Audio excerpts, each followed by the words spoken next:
الرحمن الرحیم۔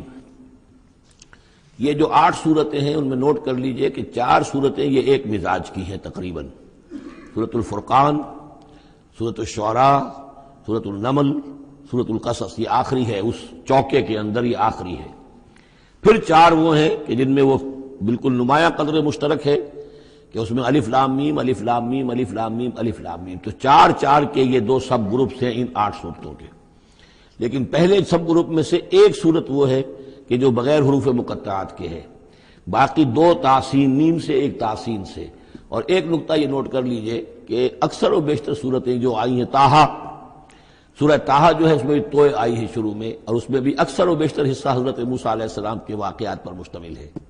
یہ تحسین میم، تحسین، ان میں بھی آپ نے حضرت موسیٰ کا ذکر جو ہے ہر صورت کے اندر موجود ہے۔ تو اس میں اشارہ کیا ہے بعض حضرات نے کہ حروف مقطعات جو ہیں ان کی ایک توجیہ یہ بھی کی گئی ہے کہ یہ جو حروف ہیں اب عربی اور عبرانی زبان کے، یہ چیزوں کی اشکال سے اخذ کیے گئے ہیں۔ بعض زبانوں کے حروف جو ہیں وہ آوازوں پر مبنی ہیں، اور بعض کے جو ہے جیسے چینی زبان ہے وہ بھی چیزوں کی شکلوں سے وہ ان کے الفابیٹس بنے ہیں۔ تو عبرانی اور عربی کے بھی جو ہیں وہ اصل میں چیزیں یا اشیاء، ان کی شکلوں سے انہوں نے حروف اپنے اخذ کیے ہیں۔ مثلا توئے کو وہ لکھتے ہیں سانپ کی طرح، وہ سانپ جو ہے اس کا وہ پھن لے کر، اگر جو ناگ جو ہے اس نے پھن اٹھایا ہوا ہے اور نیچے کنڈلی ماری ہوئی ہے، یہ توئے ہے۔ تو طا جو ہے وہ گویا کہ سانپ کی علامت ہے، نون جو ہے وہ مچھلی کی علامت ہے۔ نون یوں کر کے اور ایک طرف اس کے نقطہ ڈال دے تو بالکل مچھلی، آپ نے کبھی دیکھا ہوگا تو اکثر و بیشتر جو بھی ڈرائنگز ہوتی ہیں، پینٹنگز ہوتی ہیں، وہ مچھلی کی شکل نون کی ہے، اس لیے ذنون کہا گیا، مچھلی والا۔ اور قرآن مجید میں ایک سورت ہے سورہ نون، جس کا اختتام ہوتا ہے حضرت یونس علیہ السلام کے ذکر پر کہ جو مچھلی کے پیٹ میں جن کو اللہ نے پہنچا دیا تھا۔ تو اس اعتبار سے حروف مقطعات میں سے بعض چیزیں جو ہیں مناسبت والی نظر آتی ہیں۔ تو یہ جو صورتیں ہیں، سورہ شعراء اس میں بڑی تفصیل کے ساتھ آیا ہے، سورہ طٰہٰ میں وہ تو میں آپ کو بتا چکا ہوں کہ 8 میں سے 5 رکوع پورے حضرت موسیٰ علیہ السلام کے حالات پر ہیں۔ اسی طرح اب جو صورت یہ آ رہی ہے سورہ قصص، اس میں بھی حضرت موسیٰ علیہ السلام کے حالات اس میں ذرا اور پہلے کے ہیں۔ ہم اس سے پہلے پڑھ چکے ہیں کہ جب مدین سے واپس آ رہے تھے تو آپ کو نبوت ملی ہے، لیکن مدین پہنچ کیسے گئے، یہ واقعہ آپ کو سورہ قصص میں ملے گا کہ یہ جو تو گویا کہ اس تدریج سے حضرت موسیٰ کے حالات آ رہے ہیں کہ جیسے کہ جو آخری دور کے تھے ان کی زندگی کے وہ پہلے آئے ہیں، سورہ بقرہ میں، سورہ اعراف میں، پھر اس کے بعد جو ہے اس سے پہلے کے وہ پھر آپ کو 3 صورتوں میں ملے ہیں، اور بالکل ابتدائی دور کی جو چیزیں وہ سورہ قصص میں ملیں گی۔ طاسیم میم تلک آیات الکتاب المبین، یہ ایک روشن کتاب کی آیات ہیں۔ نتلو علیک من نبأ موسیٰ وفرعون بالحق لقوم یؤمنون۔ اب دیکھیں یہاں شروع ہی سے بات ہو رہی ہے حضرت موسیٰ علیہ السلام کے بارے میں۔ ہم سناتے ہیں آپ کو کچھ احوال موسیٰ کے اور فرعون کے، بالحق، حق کے ساتھ، لقوم یؤمنون، ان لوگوں کے لیے جو ایمان لاتے ہیں یا ایمان لائیں یا ایمان والے ہیں۔ ان فرعون علا فی الارض، یقیناً فرعون نے بہت سرکشی کی تھی زمین میں، بہت ادھم مچایا تھا۔ وجعل اہلہا شیعا، اور زمین میں بسنے والوں کو اس نے طبقات میں یا گروہوں میں تقسیم کر دیا تھا، حاکم اور محکوم۔ ایک قوم جو ہے قبطی وہ حاکم تھی اور بنی اسرائیل محکوم۔ یستضعف طائفۃ منہم، اس نے دبایا ہوا تھا نیچے ایک گروہ کو، بنی اسرائیل کو دبایا ہوا تھا اور شدید ان کے اوپر جو ہے سختیاں ہو رہی تھیں۔ یذبح ابناہم، ان کے بیٹوں کو ذبح کر دیتا تھا، یستحیی نساءہم، اور زندہ رکھتا تھا ان کی بیویوں کو، ان کی عورتوں کو۔ انہ کان من المفسدین، یقیناً وہ فساد مچانے والوں میں سے تھا۔ وَنُرِيدُ أَن نَّمُنَّ عَلَى الَّذِينَ اسْتُضْعِفُوا، اور ہم نے یہ ارادہ کیا کہ ہم احسان کریں ان پر کہ جو دبا لیے گئے ہیں، جنہیں ستایا جا رہا ہے، دبایا جا رہا ہے، پیسا جا رہا ہے، جن پر ظلم ہو رہا ہے، ہم ان پر احسان فرمائیں۔ فی الارض، زمین میں، وَنَجْعَلَهُمْ أَئِمَّةً، اور ہم انہی کو امام بنائیں، اب ان کو دنیا میں طاقت دیں، سربلندی دیں۔ وَنَجْعَلَهُمُ الْوَارِثِينَ، اور انہی کو ہم وارث بنا دیں۔ وَنُمَكِّنَ لَهُمْ فِي الْأَرْضِ، اور ان کو زمین میں تمکن عطا کریں۔ وَنُرِيَ فِرْعَوْنَ وَحَامَانَ وَجُنُودَهُمَا مِنْهُمْ مَا كَانُوا يَحْذَرُونَ، اور دکھا دے فرعون کو بھی اور حامان کو بھی، حامان ان کا وزیر تھا، اور فرعون کو اور حامان کو، وجنودہما، اور ان دونوں کے لشکروں کو، منہم ما کانوا یحذرون، جس چیز سے وہ ڈرتے تھے۔ اب ما کانوا یحذرون میں ایک تو کچھ روایات ہیں جو ہماری تفسیری جو روایات ہیں ان میں کثرت سے آ گئی ہیں، اور وہ یہ ہے کہ خواب دیکھا تھا اس نے کہ اسرائیلیوں میں ایک بیٹا پیدا ہوا ہے. فرعون نے خواب دیکھا تھا کہ جو تمہاری مملکت کو برباد کر دے گا، تمہیں ختم کر دے گا. اسی خواب کے بعد اس نے، جیسے کہ حضرت مسیح کے بارے میں انجیل میں یہ ہے صراحت کے ساتھ، اور اس کے بعد جو ہے وہ وہاں پہ جو بھی نوزائیدہ بچہ تھا اس کو قتل کرنے کا معاملہ شروع ہو گیا تھا. یہی معاملہ کہتے ہیں، لیکن قرآن میں بھی اس کا ذکر نہیں ہے اور تورات میں بھی ذکر نہیں ہے. البتہ تالمود میں اس کا ذکر موجود ہے، اور تالمود سے پھر یہ روایات جو ہیں ہماری تفسیری روایات کے اندر آ گئی ہیں. ما کانوا یحزنون کی ایک دوسری توجہ یہ بھی ممکن ہے کہ ہو، واللہ عالم، لیکن ایک دوسری توجہ بھی ہے کہ انہیں یہ اندیشہ ہو گیا تھا کہ یہ قوم جو ہے اب اس تیزی کے ساتھ بڑھ رہی ہے، اس کی تعداد اتنی تیزی سے بڑھ رہی ہے کہ یہ ہمارے لیے خطرہ بن سکتے ہیں.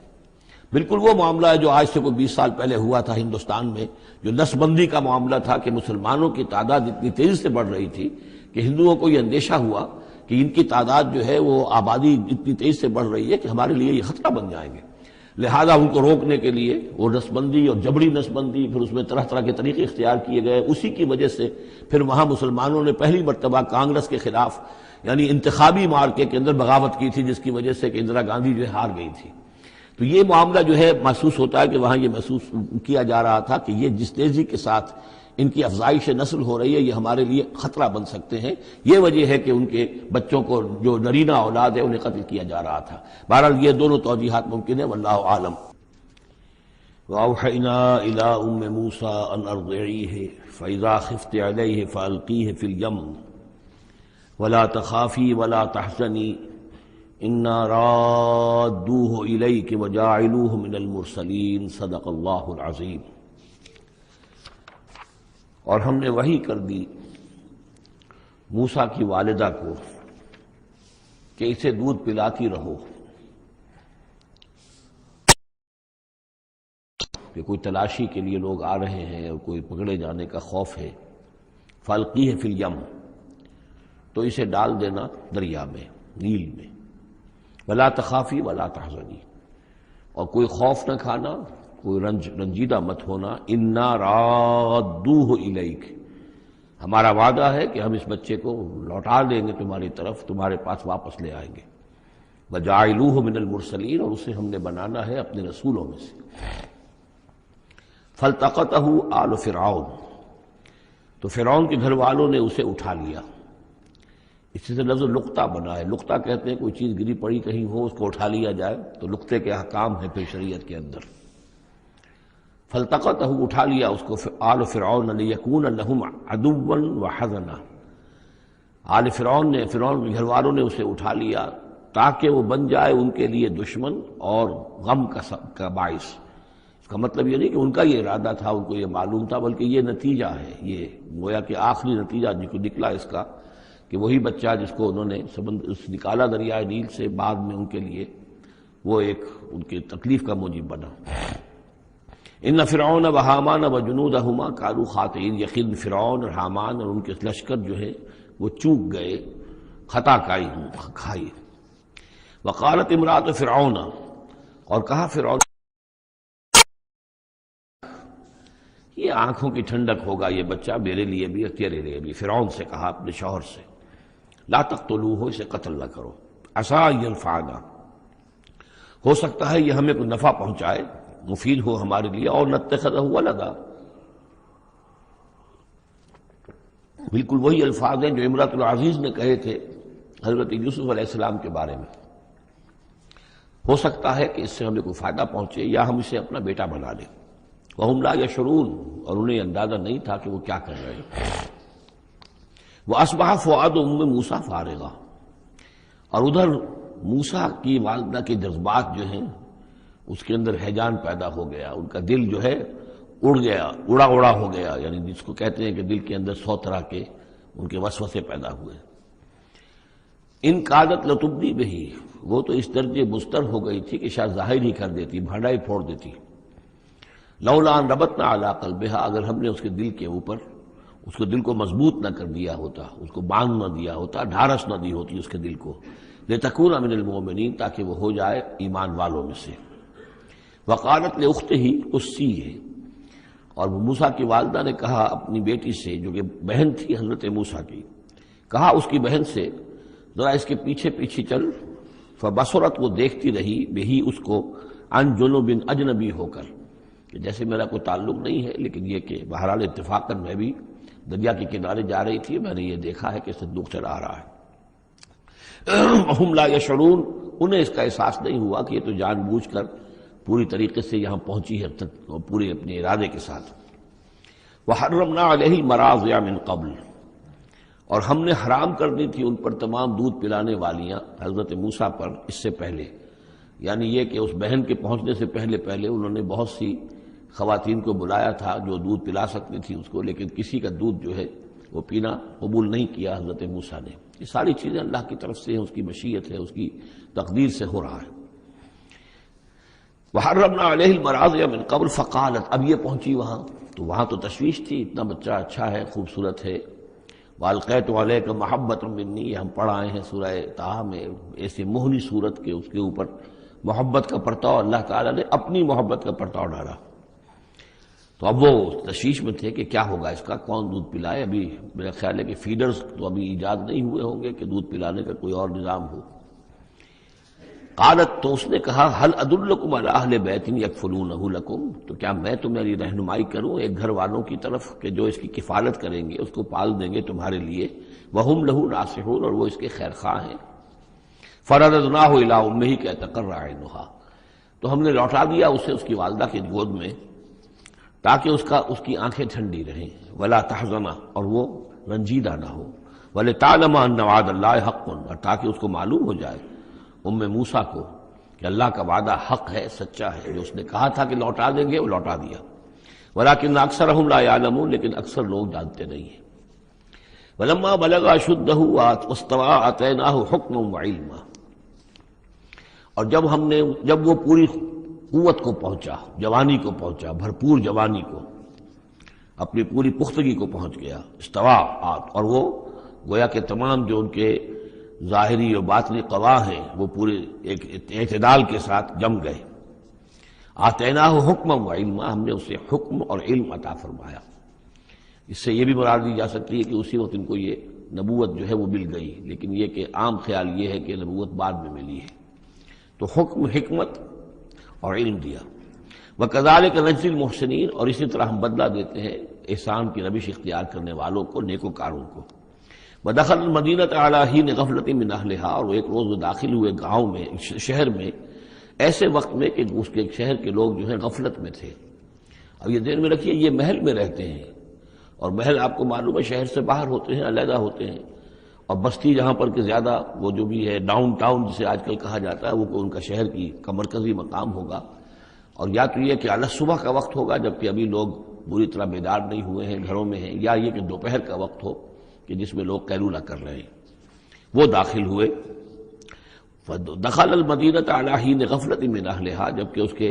آپ لوگ جو ہیں وہ غفلت میں تھے۔ فوجد فیہا رجلین یقتتلان، تو پایا اس میں دو اشخاص کو لڑتے ہوئے۔ ھذا من شیعتہ، یہ اس کی قوم میں سے تھا ایک، یعنی ایک تو تھا اسرائیلی، وھذا من عدوہ، اور دوسرا تھا کہ جو اس کے دشمنوں میں سے تھا، یعنی وہ قبطی تھا۔ فاستغاثہ الذی من شیعتہ، تو مدد مانگی اور دہائی دی اس شخص نے جو موسیٰ کی قوم میں سے تھا، علی الذی من عدوہ،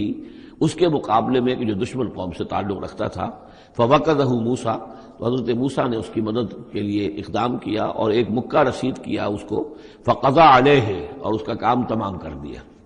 اس ایک ہی ضرب سے وہ شخص ہلاک ہو گیا۔ قال ھذا من عمل الشیطان، اب تنبہ ہوا کہ یہ تو شیطان کا معاملہ ہو گیا، شیطان کا عمل ہوا۔ انہ عدو مضل مبین، ان کی نیت قتل کرنے کی نہیں تھی، لیکن یہ ہے کہ وہ ضرب ایسی شدید لگی کہ وہ مر گیا۔ انہ، یقیناً شیطان جو ہے وہ تو دشمن ہے اور گمراہ کرنے والا ہے کھلا۔ قال رب انی ظلمت نفسی فاغفر لی فغفر لہ، انہوں نے عرض کیا اللہ سے، پروردگار میں نے ظلم کیا اپنی جان پر، پس مجھے بخش دے، اور پس اللہ نے اسے بخش دیا۔ انہ هو الغفور الرحیم، یقیناً وہ غفور ہے اور رحیم ہے، بخشنے والا، رحم فرمانے والا۔ قال رب بما انعمت علی فلن اکون ظہیرا للمجرمین، تو اب انہوں نے وعدہ کیا پروردگار تو نے جو مجھ پر انعام فرمایا اور مجھے بخش دیا ہے، تو میں اب آئندہ کبھی بھی مددگار نہیں بنوں گا کسی بھی مجرم کا، کسی غلط کار شخص کا۔ فاصبح فی المدینۃ خائفا یترقب، اب صبح کے وقت ان پر جو ہے شہر کے اندر وہ صبح ہوئی، انہیں صبح کو جب اٹھے خائفاً، اب خوف طاری تھا کہ مجھ ایک شخص قتل ہو گیا ہے، کس نے قتل کیا ہے، بہت کافی دھوم مچی ہوئی ہوگی، کس نے قتل کیا ہے، قاتل کون ہے، اب یہ کہ راز کھل نہ جائے، لوگوں کو معلوم نہ ہو جائے۔ خائفاً یترقب، خوف زدہ بھی تھے اور ادھر ادھر دیکھ رہے تھے چوکنے ہو کر کہ کہیں سے کوئی آہٹ، کوئی کسی جگہ سے کوئی ایسی بات تو نہیں آ رہی کہ میرا جرم معلوم ہو گیا ہو۔ فَإِذَا الَّذِي اسْتَنصَرَهُ بِالْأَمْسِ يَسْتَصْرِخُهُ، تو اچانک دیکھا کہ وہی شخص جس نے کل ان سے مدد مانگی تھی وہ پھر چلا رہا ہے، فریاد کر رہا ہے کہ میری مدد کیجیے۔ قال له موسیٰ انک لغوی مبین، حضرت موسیٰ علیہ السلام نے فرمایا کہ مجھے معلوم ہوتا ہے کہ تم ہی زیادہ شریر ہو، صریح، کل بھی تمہاری لڑائی ہو رہی تھی ایک قبطی کے ساتھ اور میرے ہاتھوں وہ قبطی مارا گیا بغیر میرے کسی ارادے کے، آج پھر تم نے ایک جھگڑا مول لے رکھا ہے، تو معلوم ہوتا کہ تم ہی ہو غوی، حد سے بڑھنے والے اور مبین، کھلا۔ فلما اراد ان یبطش بالذی هو عدو لہما، یہ بات تو کہی اس اسرائیلی سے، لیکن کوشش یہ کی، ارادہ کیا کہ دوسرا جو دشمن قوم سے تھا اس کو پکڑ لے، یعنی جو زیادتی کر رہے تھے، اب مارا نہیں لیکن پکڑنے کے لیے، تاکہ وہ شخص جو ہے اسرائیلی کو مار نہ سکے، تو اس کو پکڑے، آگے جب بڑھے کہ اس کو پکڑے، وہ یہ شخص سمجھا اس اسرائیلی کی غالباً مجھے سزا دینے کے لیے آ رہا ہے، جو کہا یہ تھا کہ انک لغوی مبین، تو چونکہ اس الفاظ اس کی طرف تھے اور پکڑ رہے تھے اس کو، اس نے سمجھا کہ مجھے پکڑنے کے لیے یہ اقدام کر رہے ہیں۔ قال یا موسیٰ، اب وہ خود بول اٹھا، چیخ اٹھا، اس نے کہا اے موسیٰ ترید ان تقتلنی، کیا تم چاہتے ہو کہ مجھے قتل کر دو، کما قتلت نفسا بالامس، جیسے کہ تم نے ایک جان کو کل قتل کر دیا تھا، گویا کہ خود اس نے بھانڈا پھوڑ دیا کہ وہ کل جو قتل ہوا تھا وہ اصل میں موسیٰ علیہ السلام کے ہاتھوں ہوا۔ ان ترید الا ان تکون جبارا فی الارض، اے موسیٰ واقعتاً تمہارا جو ارادہ ہے وہ صرف یہ ہے کہ تم زمین میں زبردستی تم بڑے یہاں پر جابر بن جاؤ، وما ترید ان تکون من المصلحین، اب چونکہ وہ شریر شخص تھا، خود بدماش تھا، چاہے اسرائیلی تھا، لیکن اس کا جو کردار سامنے آ رہا ہے وہ یہ ہے، وما ترید ان تکون من المصلحین، اور تم نہیں چاہتے کہ تم مصلحین میں سے بنو، اصلاح کرنے والوں میں سے۔ وجاء رجل من اقصى المدینۃ یسعی، اب یہ کہ ہو سکتا ہے عین اسی وقت ایسا ہوا ہو یا کچھ دنوں کے بعد ہوا ہو، آیا ایک شخص دوڑتا ہوا مدینے کے پرے سے، اقصى المدینہ، مدینے کا دور کا حصہ تھا، وہی جیسا کہ میں نے عرض کیا ہوں کہ ان کے محلات اور بڑے بڑے سرداروں کے وہ تو باہر کے قرب ہوں گے اور وہیں پر فرعون کا محل بھی ہوگا، وہاں سے ایک شخص دوڑتا ہوا آیا، جاء رجل من اقصى المدینۃ، شہر کے پرلے سرے سے ایک شخص آیا، یسعی، دوڑتا ہوا، قال یا موسیٰ، اور اس نے یہ کہا کہ اے موسیٰ ان الملأ یأتمرون بک، یہ جو درباری لوگ ہیں، جو سردار ہیں قوم کے، وہ اس وقت مشورہ کر رہے ہیں تمہارے بارے میں لیقتلوک، کہ تمہیں قتل کر دیں، یعنی اب وہاں پر ہو رہی ہے، یہ قرارداد پیش ہو چکی ہے اور تمہارے قتل کے اوپر ان کا اتفاق ہونے والا ہے، یعنی یہ کہ اب یہ کھل بھی گیا کہ انہوں نے ان کے ہاتھوں ایک قبطی مارا گیا ہے۔ ویسے بھی وہ سمجھتے ہوں گے کہ یہ جو ہماری ایک غلام قوم کا ایک فرد جو ہے، ہم نے چونکہ اپنے ہاں ہی رکھ کر اسے پالا ہے تو اس کے اندر اتنی سرکشی پیدا ہو گئی ہے، اور اگر اس نے ہماری اس غلام قوم کے اندر کوئی آزادی کی روح پھونک دی اور وہ کھڑے ہو گئے تو ہمارے لیے تو بڑا معاملہ جو ہے وہ مشکل ہو جائے گا، لہذا بہتر یہ ہے کہ اس کو قتل کر دیا جائے۔ ان الملأ یأتمرون بک لیقتلوک فاخرج انی لک من الناصرین، تو اب یہاں سے جان بچا کر چلے جاؤ، اس لیے کہ میں تمہارا خیر خواہ ہوں، میں تمہیں صحیح بات جو ہے تمہاری بھلائی کی بتا رہا ہوں۔ فخرج منها خائفا یترقب، تو نکلے وہاں سے حضرت موسیٰ علیہ السلام ڈرتے ہوئے، اور وہی یترقب، اب ادھر سے بھی جب کسی شخص کو ایسا اندیشہ ہو تو ذرا سی آہٹ جو ہے اسی پر وہ چوکنا ہوتا ہے، تو وہی کیفیت ان کی تھی۔ قال رب نجنی من القوم الظالمین، انہوں نے اللہ سے دعا کی پروردگار مجھے نجات دے اس ظالموں کی قوم سے۔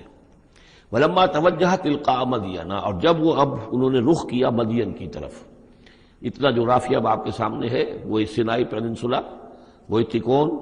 اس کے اس سائڈ پر مدین کا علاقہ ہے، اس سائڈ پر مصر ہے، بیچ میں سینائی پیننسولا ہے۔ اب یہاں سے یہ چلے ہیں تو پورا یہ جو ان کو اب سینائی کا علاقہ ہے، صحرائے سینا، یہ کراس کرنا ہے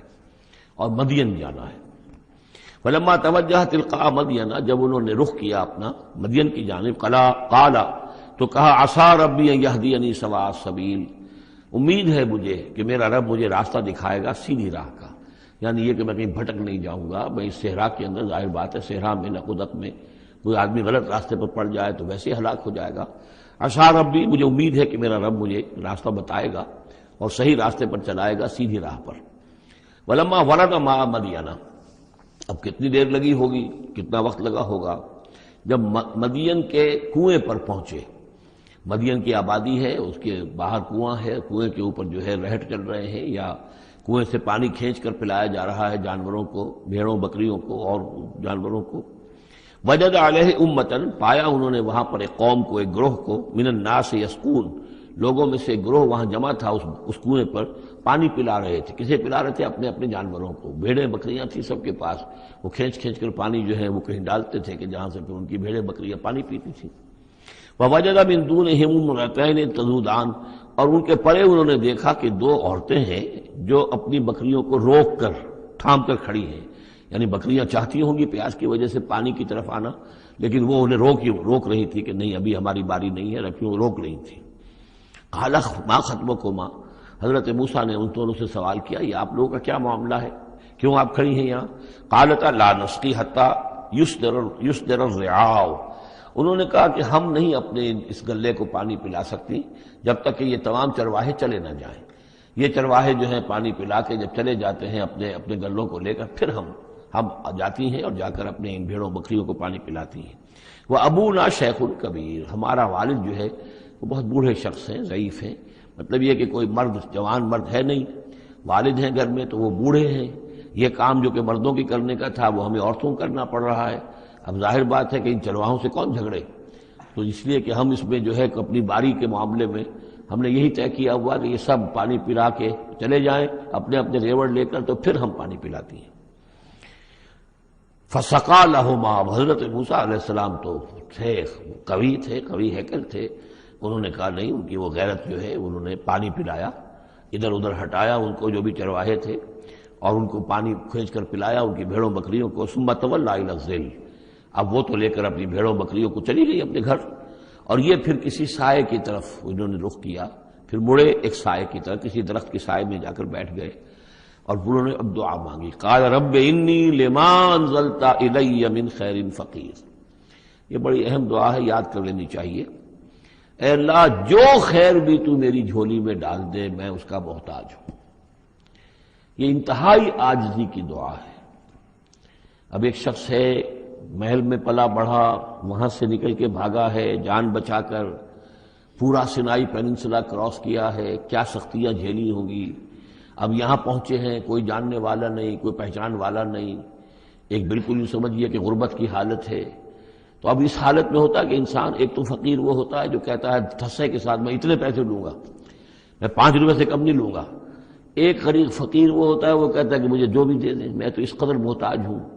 تو یہ گویا کہ انتہائی احتیاج کی کیفیت ہے۔ رب انی لما انزلت الی من خیر فقیر، پروردگار میں تو اب فقیر ہوں، جو خیر بھی تو میری جھولی میں ڈال دے،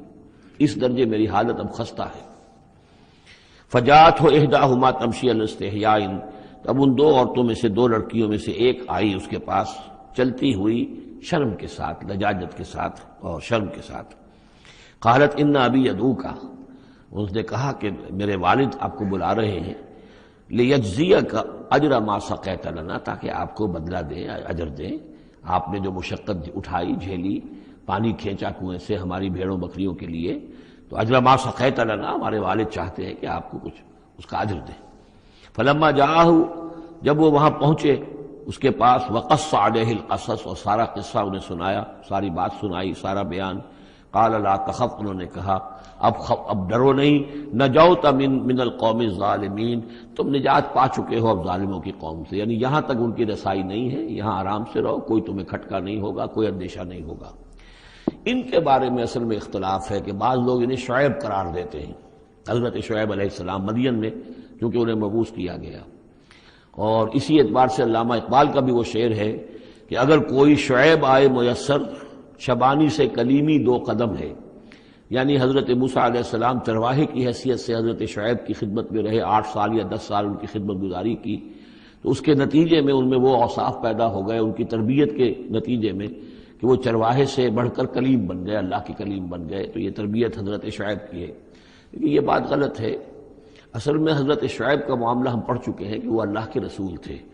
اور رسول اگر تو زمانہ انہی کا تھا جبکہ ابھی وہ دعوت دے رہے تھے، تب بھی وہاں رنگ کچھ اور ہونا چاہیے تھا بالکل،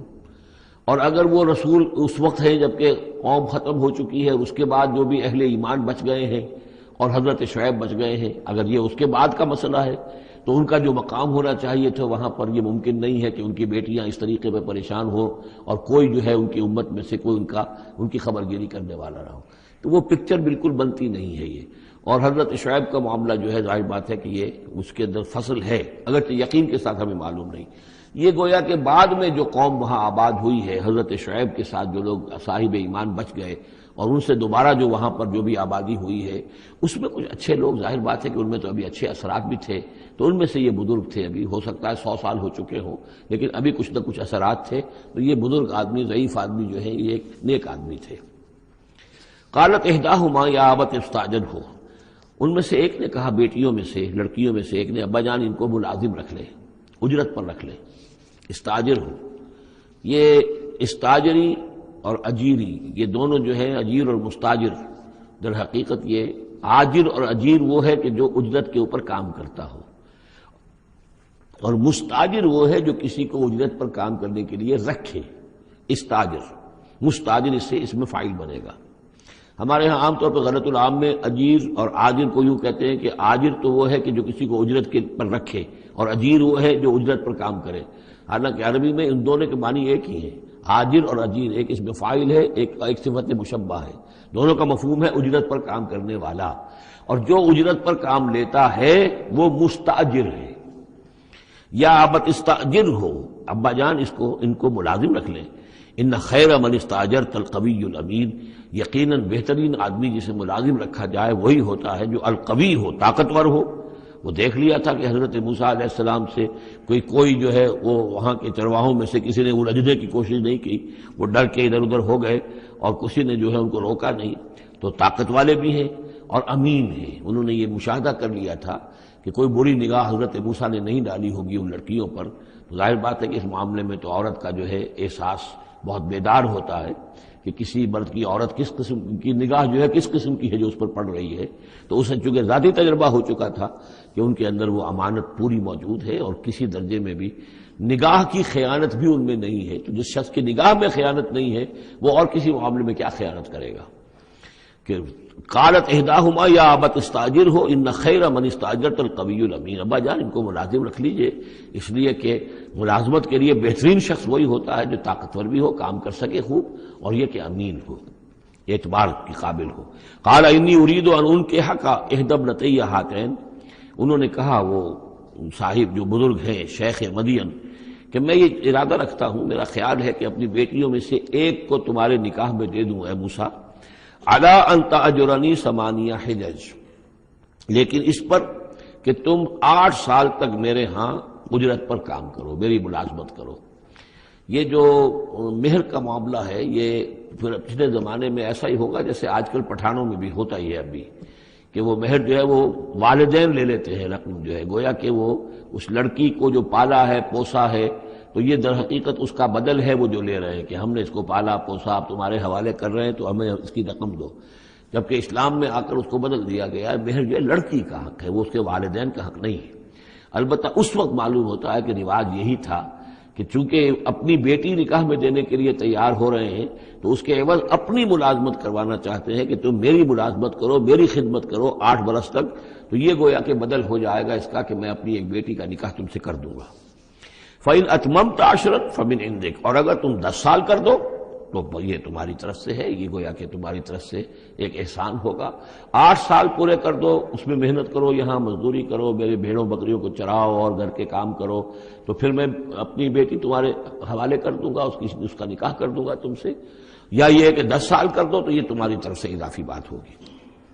وما اريد ان اشق عليك، اور ساتھ یہ بھی دیکھ لو میں تم پر کوئی سختی کرنے کا ارادہ نہیں رکھتا، یعنی تمہیں جو ملازم رکھ رہا ہوں تو ایسا نہیں کہ بہت بھاری کام تم پر ڈالوں گا، میں تمہیں مشقت میں ڈالنا نہیں چاہتا۔ ستجدنی انشاءاللہ من الصالحین، تم انشاءاللہ مجھے پاؤ گے کہ میں نیک انسان ہوں، صحیح ہوں، راست باز ہوں، اور جو معاملہ ہے معاملے کا کھرا آدمی ہوں۔ قال ذلك بینی و بینک، حضرت موسیٰ نے فرمایا ٹھیک ہے، یہ پھر میرے اور آپ کے درمیان یہ بات طے ہو گئی۔ ایم الاجلین قضیت، ان دونوں مدتوں میں سے جو بھی میں پوری کر دوں، 10 سال کا آپ تقاضا نہیں کر سکتے، تقاضا 8 سال کا ہوگا. ویسے یہ کہ میں چاہوں تو 10 سال پورے کر دوں، لیکن وہ میری آپشن پر ہوگا. ایم الاجلین قضیت فلا عدوان علی، پھر مجھ پر کوئی زیادتی نہ ہو. واللہ علی ما نقول وکیل، اور جو کچھ ہم کہہ رہے ہیں اللہ اس پر وکیل ہے، اللہ ہی اس کا ذمہ دار ہے. فلما قضا موسیٰ الاجل، جب موسیٰ نے وہ مدت پوری کر دی، وسارا باہلہ، اب وہ اپنے گھر والوں کو لے کر چلے، اب مصر کی طرف واپس لوٹ رہے ہیں کہ اب اتنا عرصہ بیت گیا ہے، 10 سال ہو گئے یا 8 سال ہو گئے یا 9 سال ہو گئے. اب بہرحال وہ معاملہ بھی ٹھنڈا پڑ چکا ہوگا، وہاں پر قتل وغیرہ کا کیا حالات وہاں ہوئے یہ بھی معلوم نہیں ہے. بہرحال وہ چلے ہیں واپس، سارا باہلہ لے کر چلے اپنے گھر والوں کو، یعنی اپنی اہلیہ کو. آنس من جانب طور نارا، انہوں نے پہاڑ کے ایک طرف ایک سائڈ پر طور کے انہوں نے آگ دیکھی. قال لأہلہم کثوا، انہوں نے کہا اپنے گھر والوں سے کہ ذرا یہاں انتظار کرو، ٹھہرو. انی آنست نارا، میں نے آگ دیکھی ہے. لعلی آتیکم منہا بخبر، ہو سکتا ہے کہ میں وہاں سے یہاں جاؤں اور وہاں سے کوئی خبر لے کر آؤں، یعنی یہ کہ راستے کے بارے میں معلومات صحیح کہ کہیں ہم بھٹک تو نہیں گئے، ہم کدھر جا رہے ہیں. او جذوۃ من النار، یا پھر میں آگ کا ایک انگارہ لے آؤں وہاں سے، لعلکم تصطلون، تاکہ اس سرد رات میں یہاں ہم آگ جلا لیں، اور یہ کہ اس سے کہ آپ لوگ جو ہے وہ سینک سکیں. فلما اتاها نودی من شاطئ الوادی الایمن فی البقعۃ المبارکۃ من الشجرۃ، تو جب وہ وہاں پہنچے تو ندا آئی، میدان کے داہنے کنارے، جو برکت والا میدان تھا اس کے داہنے کنارے سے ایک خاص جھنڈ میں سے آواز آئی، مبارکہ، کہ جو بہت برکت والا تھا، من الشجرۃ، شجر کے درخت کے جھنڈ میں، ان یا موسیٰ انی انا اللہ رب العالمین، کہ اے موسیٰ میں اللہ ہوں تمام جہانوں کا پروردگار. وان الق عصاک، اور یہ ابھی ہم پڑھ چکے ہیں کئی مرتبہ یہ چیزیں، اور اب ڈال دو زمین پر اپنی لاٹھی. فلما رآہا تہتز کانہا جان، جب انہوں نے دیکھا کہ وہ تو حرکت کر رہی ہے جیسے کہ سانپ ہو. ولا مدبرا ولم يعقب، یہی وہاں پہ آ چکا، سورۃ النمل میں بھی آ چکا ہے. تو موسیٰ علیہ السلام جو ہے وہاں سے پیٹھ موڑ کر بھاگے اور انہوں نے پیچھے مڑ کر نہیں دیکھا. یا موسیٰ اقبل، اللہ نے فرمایا اے موسیٰ نہیں، آؤ. اقبل ولا تخف، اور ڈرو نہیں، انک من الآمنین، یقیناً تم بالکل امن میں ہوگے، تمہیں کوئی غضب نہیں پہنچے گا. اسلک یدک فی جیبک، اور اپنا ہاتھ جو ہے ذرا اپنے گریبان میں ڈالو. تخرج بیضاء من غیر سوء، وہ نکلے گا سفید ہو کر بغیر اس کے کہ اس میں کوئی بیماری ہو یا اس میں کوئی اور برائی پیدا ہو. وضمم یدک الیک جناحک من الرہب، اور اگر کبھی تمہیں کوئی خوف لاحق ہو تو ذرا اپنے بازو کو اپنی بغل کے ساتھ اچھی طرح جوڑ لینا. یہ گویا کہ کوئی خاص ترکیب بتائی گئی ہے کہ اس طریقے سے خوف کے اثرات جو ہیں وہ زائل ہو جائیں گے. فذانک برہانان من ربک، باقی وہ دو جو ہیں وہ ہم نے تمہیں برہانے دی ہیں، جو یہ دلیلیں دی ہیں، نشانیاں دی ہیں، معجزے دیے ہیں. ذانک برہانان من ربک الی فرعون وملئہ، کہ اب تم فرعون اس کے سرداروں کے پاس جاؤ. انہم کانوا قوما فاسقین، یقیناً وہ ایک فاسق اور فاجر اور سرکش قوم بن گئے. قال رب انی قتلت منہم نفسا، حضرت موسیٰ نے عرض کیا پروردگار میں نے ان کی قوم کے ایک شخص کو قتل کر دیا تھا. فاخاف ان یقتلون، مجھے تو اندیشہ یہ ہے کہ جیسے ہی میں وہاں جاؤں گا وہ مجھے قتل کر دیں گے. یعنی ایک تو یہ کہ میں خاموشی سے جاؤں، جا کر کہیں چھپ جاؤں، کہیں پتہ بھی نہ چلے کہ موسیٰ آ گئے، کہاں آ گئے، کہیں جا کر آباد ہو جاؤں. ایک یہ کہ میں جاؤں اور فرعون کے ہاں جاؤں اور جا کر وہاں پیغام پیش کروں، تو اس میں تو مجھے اندیشہ یہ ہے کہ فوری طور پر مجھ پر مقدمہ قائم ہوگا اور مجھے قتل کر دیا جائے گا. وآخی ہارون، اور میرا جو بھائی ہارون ہے، میرے بڑے بھائی، ہوا افصح منی لسانا، ان کی زبان مجھ سے زیادہ صاف ہے، وہ گفتگو کرنے میں زیادہ مہارت رکھتے ہیں. فارسلہ معی، تو انہیں بھی میرے ساتھ بھیج دیجئے. ردءً، میری مدد کے لیے، یصدقونی، تاکہ وہ میری تصدیق کریں. انی اخاف ان یکذبون، مجھے اندیشہ ہے کہ وہ مجھے جھٹلائیں گے.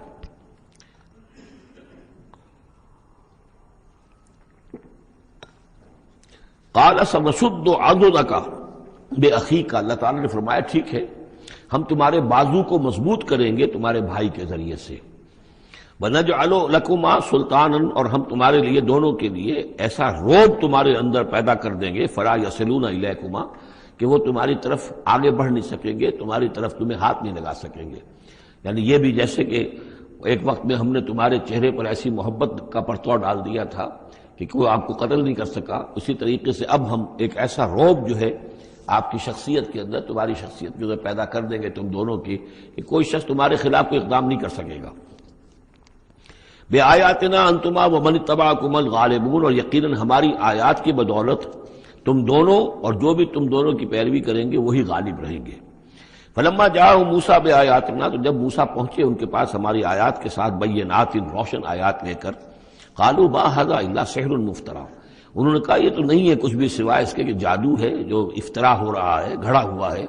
وما سمعنا بھذا فی آبائنا الاولین، اور ہم نے ایسی کوئی بات اپنے پہلے آباء نہیں سنی. نئی بات لے کر آئے ہو کہ اللہ جو ہے اس کائنات کا خالق، اس نے کسی کو رسول بنا کر بھیجا ہے اور وہ اس کا نمائندہ ہے اور اس کی بات ماننی پڑے گی، ہم نے تو یہ بات پہلے کبھی سنی نہیں ہے. وقال موسیٰ ربی اعلم بمن جاء بالہدی من عنده، موسیٰ نے کہا میرا پروردگار خوب جانتا ہے کہ کون ہدایت لے کر آیا ہے اس کے پاس سے، یعنی اللہ کے علم میں ہے. ومن تکون له عاقبۃ الدار، اور میرا رب جانتا ہے کہ کس کے لیے ہے آخرت کا گھر. انہ لا یفلح الظالمون، یقینا ظالم فلاح نہیں پاتے. وقال فرعون یا ایھا الملأ ما علمت لکم من الہ غیری، اور کہا فرعون نے کہ اے میرے سرداروں، اے میرے درباریوں سرداروں، ما علمت لکم من الہ غیری، میں نہیں جانتا تمہارے لیے اپنے سوا کوئی الہ، میں الہ ہوں تمہارا، میں مالک ہوں، میں خالق تو نہیں لیکن میں ایک رب ہوں یہاں اس معنی میں کہ میرا حکم ہے، میری حکومت ہے، میری مرضی چلتی ہے، میرا اختیار ہے، اس کے سوا میں کسی کو رب ماننے کو تیار نہیں، کوئی الہ ماننے کو تیار نہیں. ما علمت لکم من الہ غیری فاوقد لی یا حامان، تو اے حامان ذرا آگ دے، بھٹا جو ہے اینٹوں کا، اس جو تین جو گارے کی اینٹیں ہیں ان کو ذرا پکاؤ بھٹے کے اندر، آگ لگاؤ. فاجعل لی صرحا، اور پھر میرے لیے ایک بہت بڑی عمارت بناؤ. لعلی اطلع الی الہ موسیٰ،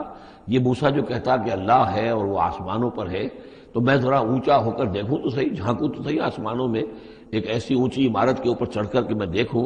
کہ میں موسیٰ کے الہ کو میں جھانکنے کی کوشش کروں. وَإِنِّي لَأَظُنُّهُ مِنَ الْكَاذِبِينَ، اور میں تو سمجھتا ہوں کہ وہ جھوٹ بول رہا ہے. وَاسْتَكْبَرَ هُوَ وَجُنُودُهُ، استکبار کیا، گھمنڈ کیا، تکبر کیا اس نے بھی اور اس کے لشکروں نے بھی. فی الارض، زمین میں، بغیر الحق، نا حق، انہیں کوئی اختیار کوئی حق اس کا حاصل نہیں تھا. وَظَنُّوا أَنَّهُمْ إِلَيْنَا لَا يُرْجَعُونَ، اور انہوں نے یہ گمان کیا کہ وہ ہماری طرف لوٹائے نہیں جائیں گے. فَأَخَذْنَاهُ وَجُنُودَهُ فَلَمَزْنَاهُمْ فِي الْيَمِّ،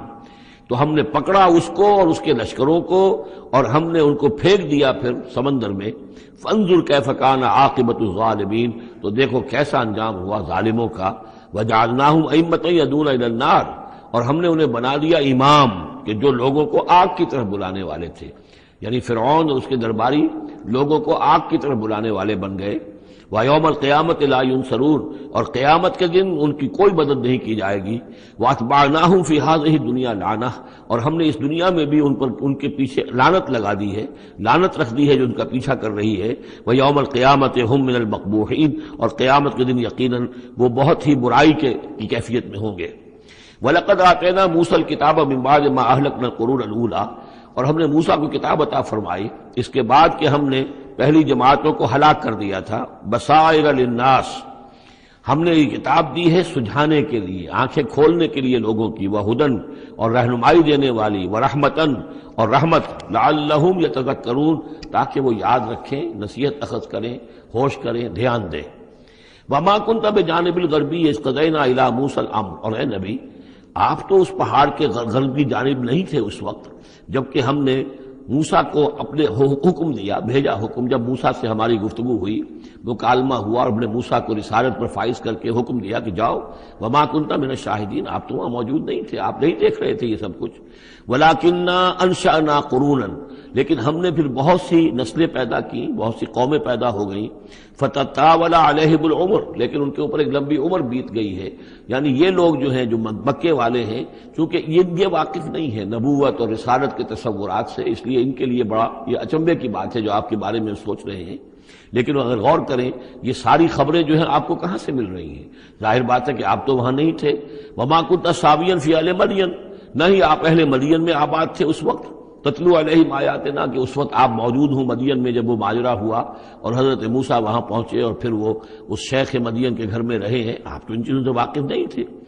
ثابین فی اہل مدین تتلو علیہم آیاتنا ولکننا کننا مرسلین، بلکہ یہ تو ہم ہیں بھیجنے والے، ہم جس کو چاہتے ہیں رسول بناتے ہیں، اور جس کو ہم رسول بناتے ہیں پھر اس سے ہم غیب کی خبریں دیتے ہیں، پچھلی بھی آئندہ ہونے والے واقعات کی بھی خبریں دیتے ہیں، اور ساری تعلیمات اور ہدایت کے لیے ضروری ہدایات دیتے ہیں۔ وما کنت بجانب الطور اذ نادینا، اور آپ تو نہیں تھے اس پہاڑ کے اس سائڈ پر، اس ایک جانب جبکہ ہم نے پکارا تھا، ولکن رحمۃ من ربک، بلکہ یہ سب رحمت ہے آپ کے رب کی جانب سے، لتنذر قوما، تاکہ آپ اس قوم کو خبردار کریں، ما اتاہم من نذیر من قبلک، جس کے پاس کہ کوئی خبردار کرنے والا نہیں آیا آپ سے پہلے، لعلہم یتذکرون، یعنی حضرت اسماعیل سے لے کر حضرت محمد تک یہ بڑا طویل وقفہ ہے، صلی اللہ علیہ وسلم علیہ السلام، حضرت ابراہیم کے بیٹے اسماعیل، اب ان کے ساتھ حضرت اسحاق تھے ان کے دوسرے بیٹے، ان کے ساتھ تو یہ کہ نبوت کا سلسلہ چلتا رہا، اور وہ یہ کہ 1400 برس تو ایسے ہیں کہ کوئی ایک لمحہ بھی ایسا نہیں تھا کہ نبی نہ ہو، ان کے پاس کتابیں تھیں، ان کے پاس زبور تھی، ان کے پاس جو ہے تورات تھی، تو یہ سب کچھ تھا، لیکن یہ قوم جو تھی ظاہر بات ہے کہ یہاں پر یہ ان چیزوں سے ناواقف ہو گئی، تو یوں سمجھیے کہ کم و بیش 3000 برس بیت گئے تھے کہ ان کے پاس کوئی نبی نہیں، کوئی رسول نہیں، کوئی اس کی بات کوئی کتاب نہیں۔ تو اب ہم نے یہ چاہا کہ ہم آپ ان کو لتنذر قوما ما اتاہم من نذیر، اس قوم کو آپ خبردار کریں کہ جس کے پاس آپ سے پہلے من قبل کا کوئی نذیر نہیں آیا، کوئی ڈر سنانے والا، کوئی خبردار کرنے والا، لعلہم یتذکرون، شاید کہ وہ نصیحت حاصل کریں۔ ولولا ان تصیبہم مصیبۃ بما قدمت ایدیہم، اور اتنی بات کے لیے کہ ان کے اوپر کوئی مصیبت نہ آ جائے ان کے تمام اعمال کی وجہ سے، فیقولوا ربنا، اور اگر مصیبت آ جاتی، لولا ان تصیبہم مصیبۃ بما قدمت ایدیہم، یہ مضمون آ چکا ہے سورہ طٰہٰ میں بھی، کہ اگر رسول بھیجے بغیر ہماری طرف سے عذاب آ جاتا تو یہ عذر کرتے کہ صاحب ہمیں متنبہ نہیں کیا گیا، ہمیں خبردار نہیں کیا گیا، ہم پر اتمام حجت نہیں کیا گیا، عذاب کیسے آ گیا؟ وَلَوْلَا أَن تُصِيبَهُم مُّصِيبَةٌ بِمَا قَدَّمَتْ أَيْدِيهِمْ فَيَقُولُوا رَبَّنَا لَوْلَا أَرْسَلْتَ إِلَيْنَا رَسُولًا، اگر کوئی مصیبت ان پر آ جاتی اس سے پہلے ان کے اپنے ہاتھوں کے کرتوتوں کی وجہ سے، تو یہ کہتے کہ پروردگار کیوں نہ تم نے بھیج دیا ہماری طرف کوئی رسول، فَنَتَّبِعَ آیَاتِکَ، کہ تو ہم تیری آیات کی پیروی کرتے، وَنَكُونَ مِنَ الْمُؤْمِنِينَ، اور ہم تو ہو جاتے ایمان لانے والوں میں سے۔ فَلَمَّا جَاءَهُمُ الْحَقُّ مِنْ عِندِنَا، لیکن جب ان کے پاس آیا ہے یہ حق ہمارے پاس سے، قالوا لولا اوتي مثل ما اوتي موسیٰ، اب یہ کہہ رہے ہیں کہ کیوں نہیں دیا گیا ان کو جیسا کہ دیا گیا تھا موسیٰ کو، یعنی موسیٰ کو عصا دیا گیا، موسیٰ کو وہ ید بیضا دیا گیا، موسیٰ کو تورات لکھی ہوئی جو ہے وہ پتھر کی تختیوں پر دی گئی، لولا اوتي مثل ما اوتي موسیٰ، کیوں نہیں دیا گیا اس کو وہی کچھ اسی طرح کی چیزیں جو دی گئی تھی موسیٰ کو۔ اولم یکفروا بما اوتي موسیٰ من قبل، تو جو کچھ موسیٰ کو دیا گیا تھا پہلے، کیا اس کے ساتھ لوگوں نے کفر نہیں کیا تھا؟ کیا ان آیات کو دیکھ کر فرعون ایمان لے آیا تھا؟ کیا اس کی پوری قوم ایمان لے آئی تھی؟ کیا وہ ہلاک نہیں ہو گئے تھے؟ قالوا سحران تظاہرا، انہوں نے یہ کہا کہ یہ تو دو جادو ہیں، دو جادو ہیں جنہوں نے آپس میں ایکا کر لیا ہے۔ ایک تو یہ کہ اس سے خیال ہوتا ہے کہ اس سے مراد یہ ہے کہ حضرت موسیٰ اور حضرت ہارون دونوں کو سحران، یعنی ساحر کی بجائے کہا گیا یہ مجسم سحر ہیں، یہ دو سحر ہیں جنہوں نے گٹھ جوڑ کر لیا ہے ہمارے خلاف۔ لیکن یہ کہ اصل میں دوسری رائے یہ ہے کہ یہ اصل میں اب قول ہے مکے والوں کا، کہ وہ یہ کہہ رہے ہیں کہ یہ دو جادو ہیں۔ جادو کون سے ہیں؟ ایک یہ قرآن جو محمد ہمارے سامنے پیش کر رہے ہیں، اور ایک تورات کہ جو اس سے پہلے موجود ہے، یہ دو جادو ہیں اور ان کا آپس میں گٹھ جوڑ ہے، اور یہ لوگ ایک دوسرے کی تائید کر رہے ہیں۔ قرآن جو ہے تائید کر رہا ہے تورات کی، موسیٰ کی، اور وہ موسیٰ اور ان کی کتاب جو ہے اس میں نشانیاں ہیں اور پیشن گوئیاں ہیں قرآن کی اور محمد کی صلی اللہ علیہ وسلم۔ تو سحران تظاہرا وقالوا انا بکل کافرون، ان کا کہ ہم تو دونوں کے انکار کر رہے ہیں، ہم نہ تورات کو مانتے ہیں اور نہ قرآن کو مانتے ہیں۔ قل فاتوا بکتاب من اللہ هو اہدی منہما، اب یہاں وہ بات بالکل واضح ہو گئی، یہاں مراد دو کتابیں ہیں۔ تو اے نبی ان سے یہ کہیے اچھا پھر کوئی اور کتاب لاؤ جو اللہ کی طرف سے آئی ہو، جو ان دونوں سے زیادہ ہدایت دینے والی ہو۔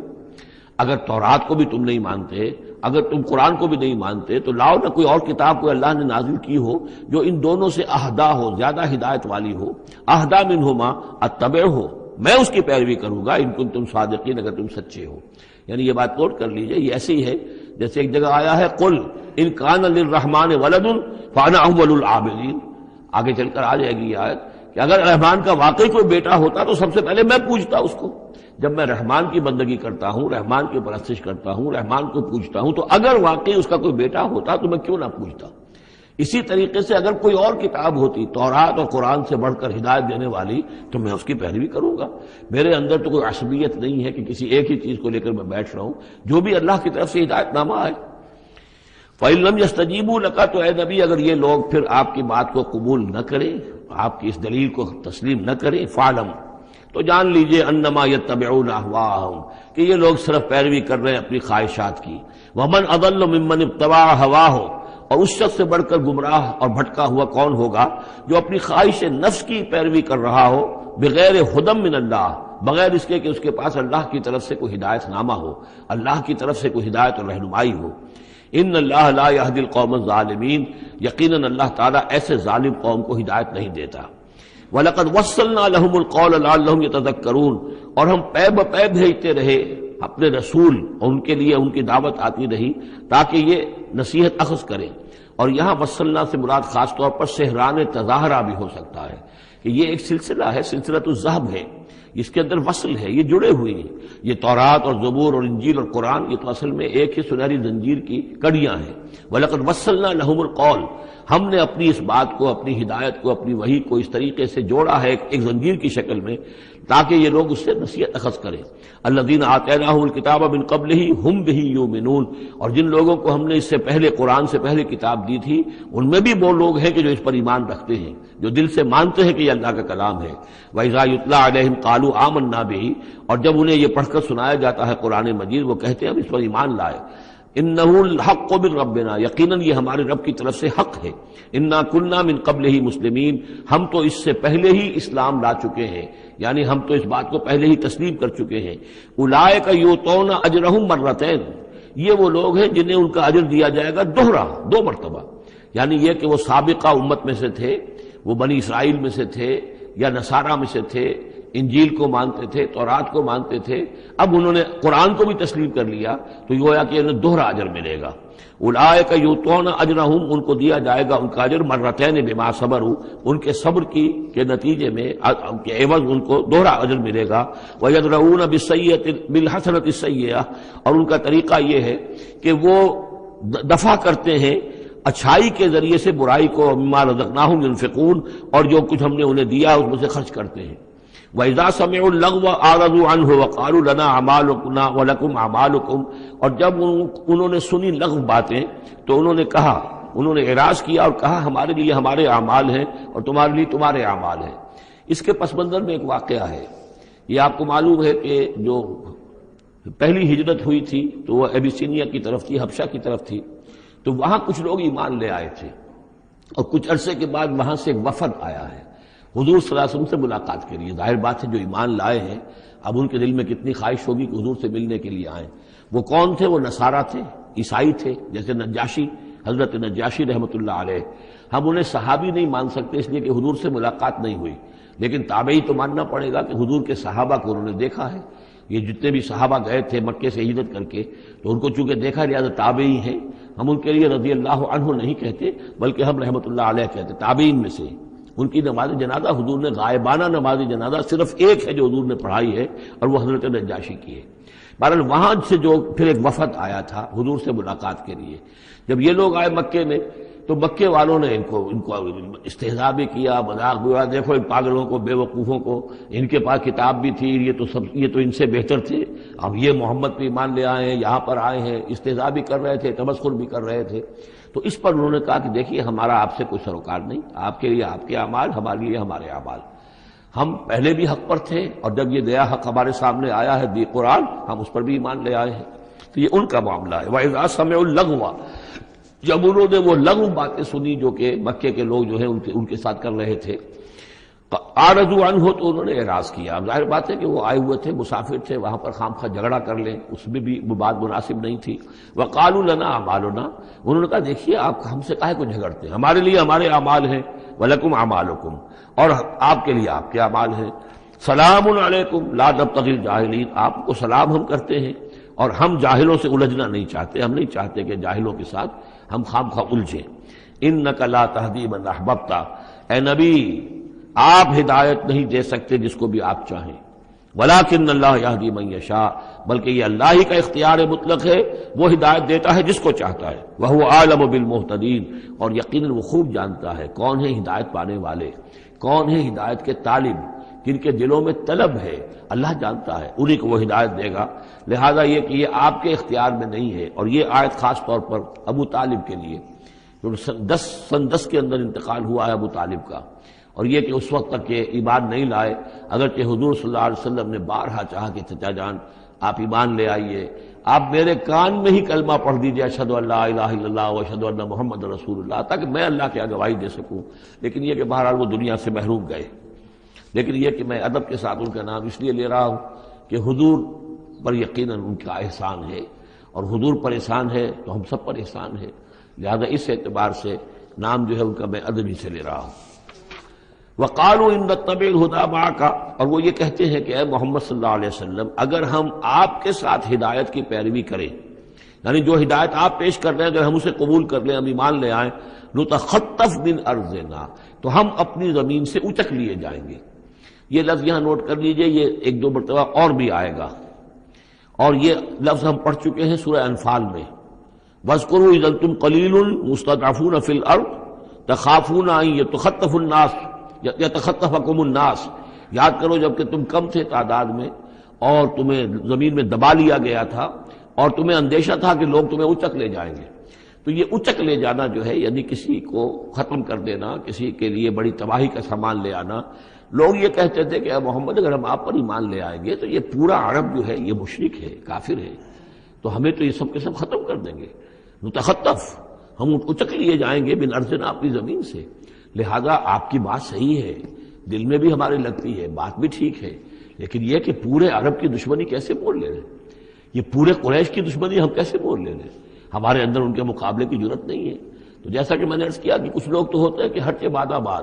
وہ حق کے یعنی ساتھ ان کی وفاداری کا یہ عالم ہوتا ہے کہ جو ہو سو ہو، وہ اس کے لیے تیار ہے، اپنی جانیں دینے کے لیے تیار ہے۔ لیکن سب لوگوں کا معاملہ یہ نہیں ہوتا، کچھ لوگ ہیں منتظر رہتے ہیں کہ ذرا کچھ لوگ آگے چلیں، کچھ نشانات راہ بن جائیں تو پھر ہم بھی چلیں گے۔ السابقون الاولون من المہاجرین والانصار والذین اتبعوہم بإحسان، وہ ذرا پیچھے پیچھے آتے ہیں، وہ دوسرے درجے کے لوگ ہو گئے۔ کچھ اور لوگ ہوتے ہیں کہ جن میں اتنی بھی ہمت نہیں ہوتی، ان کا یہ قول آ رہا ہے۔ وقالوا ان نتبع الہدی معک، اور وہ کہتے ہیں کہ اے محمد اگر ہم آپ کی ہدایت کی پیروی کریں یا آپ کے ساتھ اس ہدایت کی پیروی کریں، نتخطف من ارضنا، ہم اچک لیے جائیں گے اپنی زمین سے، بے دخل کر دیے جائیں گے، نکال باہر کیے جائیں گے۔ اولم نمکن لہم حرما آمنا، اب اللہ تعالیٰ جواب دے رہے ہیں کیا ہم نے ان کو اس حرم کے اندر متمکن نہیں کیا ہے؟ اس حرم کو عمل کی جگہ کس نے بنایا ہے؟ ہم نے بنایا ہے۔ یجبا الیہ ثمرات کل شیء، اس حرم کی طرف، اس کعبے کی طرف، اس مکے کی طرف ہر چیز کے ثمرات کھینچے چلے آ رہے ہیں۔ یعنی حج کے لیے لوگ آتے ہیں تو پوری آج بھی آپ دیکھیے تو اس کا نقشہ، پوری دنیا کا پھل آپ کو مکے میں مل جائے گا، اس لیے کہ ہر گوشے سے بہترین جو ہے چیزیں آپ کو وہاں ملیں گی، اور یہ ہمیشہ سے تھا، اس لیے کہ حاجی لوگ آتے تھے، جہاں جہاں سے آتے تھے وہ وہاں کی چیزیں لے کر آتے تھے۔ تو ہم نے اس حرم کی سرزمین کو تمہارے لیے امن کی جگہ بنایا، تمہیں یہاں پر ہم نے جگہ دی، تمہیں ہم نے یہاں پر تمکن عطا کیا، اس کی طرف تمام چیزوں کے ثمرات اور پھل اور میوے جو ہیں وہ کھینچے چلے آ رہے ہیں۔ رزقا من لدنا، یہ خاص رزق ہے ہماری طرف سے، اس لیے کہ ہمارے بندے ابراہیم نے اس کی دعا کی تھی کہ پروردگار میں نے اپنی نسل کو یہاں آباد کیا ہے، ربنا انی اسکنت من ذریتی بواد غیر ذی زرع عند بیتک المحرم ربنا لیقیموا الصلاۃ فاجعل افئدة الناس تهوی الیہم وارزقهم من الثمرات۔ اب ان کو جو ہے میووں کی شکل میں رزق پہنچا تو ہم پہنچا رہے ہیں، ولکن اکثرهم لا یعلمون، لیکن ان کی اکثریت علم نہیں رکھتی۔ وکم اہلکنا من قریۃ بطرت معیشتها، اور کتنی ہی بستیوں کو ہم نے ہلاک کیا ہے، کتنے ہی شہروں کو کہ جس کی معیشت جو ہے وہ بڑی اتراتی تھی اپنی معیشت پر، ہماری تجارت، ہمارا یہاں کا معاملہ، ہمارا یہاں کا معاشی نظام بڑا مستحکم ہے، ان کو اندر بڑی اس کے اندر جو ہے گھمنڈ پیدا ہو گیا تھا، لیکن یہ کہ پھر وہ بستیاں ہلاک ہو کر رہ گئیں۔ فَتِلْكَ مَسَاكِنُهُمْ لَمْ تُسْكَنْ مِنْ بَعْدِهِمْ إِلَّا قَلِيلًا، تو دیکھ لو اب ان کے مسکن، ان کے کھنڈرات موجود ہیں کہ ان کے بعد اس میں رہنے والے نہیں ہوئے ان میں رہنے والے اس کے بعد مگر بہت تھوڑے سے۔ وَكُنَّا نَحْنُ الْوَارِثِينَ، اور ہم ہی ہوئے وارث، پوری زمین کے وارث تو ہم ہی ہیں۔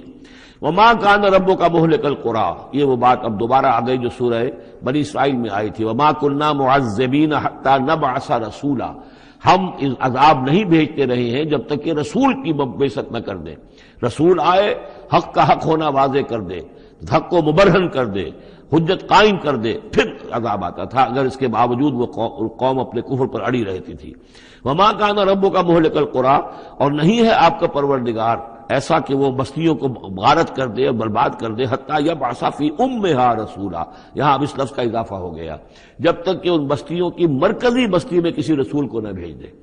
اس لیے کہ ظاہر بات ہے کہ ایک ایک گاؤں، ایک ایک بستی، ایک ایک شہر میں تو ممکن نہیں ہے. ہر ملک جو ہے اس کا ایک ایک دائرہ ہوتا ہے، اور اس دائرے کے اندر جو ہے ایک شہر جو بڑا مرکزی اہمیت کا حامل ہوتا ہے. تو اس امہا جو اس کا مرکزی شہر ہو،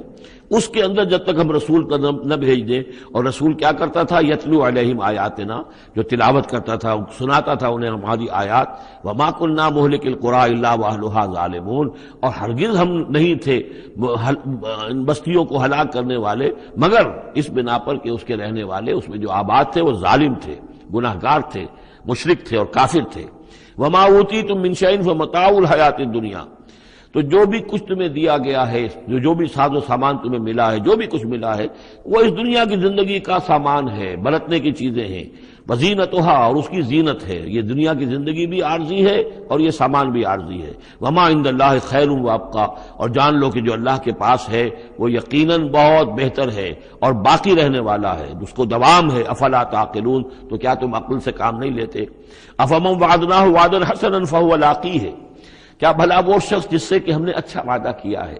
جس سے کہ اس کی ملاقات ہوگی، اس کو اپنا وہ وعدہ مل جائے گا. اللہ نے جن جن چیزوں کا وعدہ کیا ہے اللہ تعالیٰ اس کو وہ چیزیں دے گا اور پہنچا دے گا. کمم متعناہ متاع الحیات الدنیا،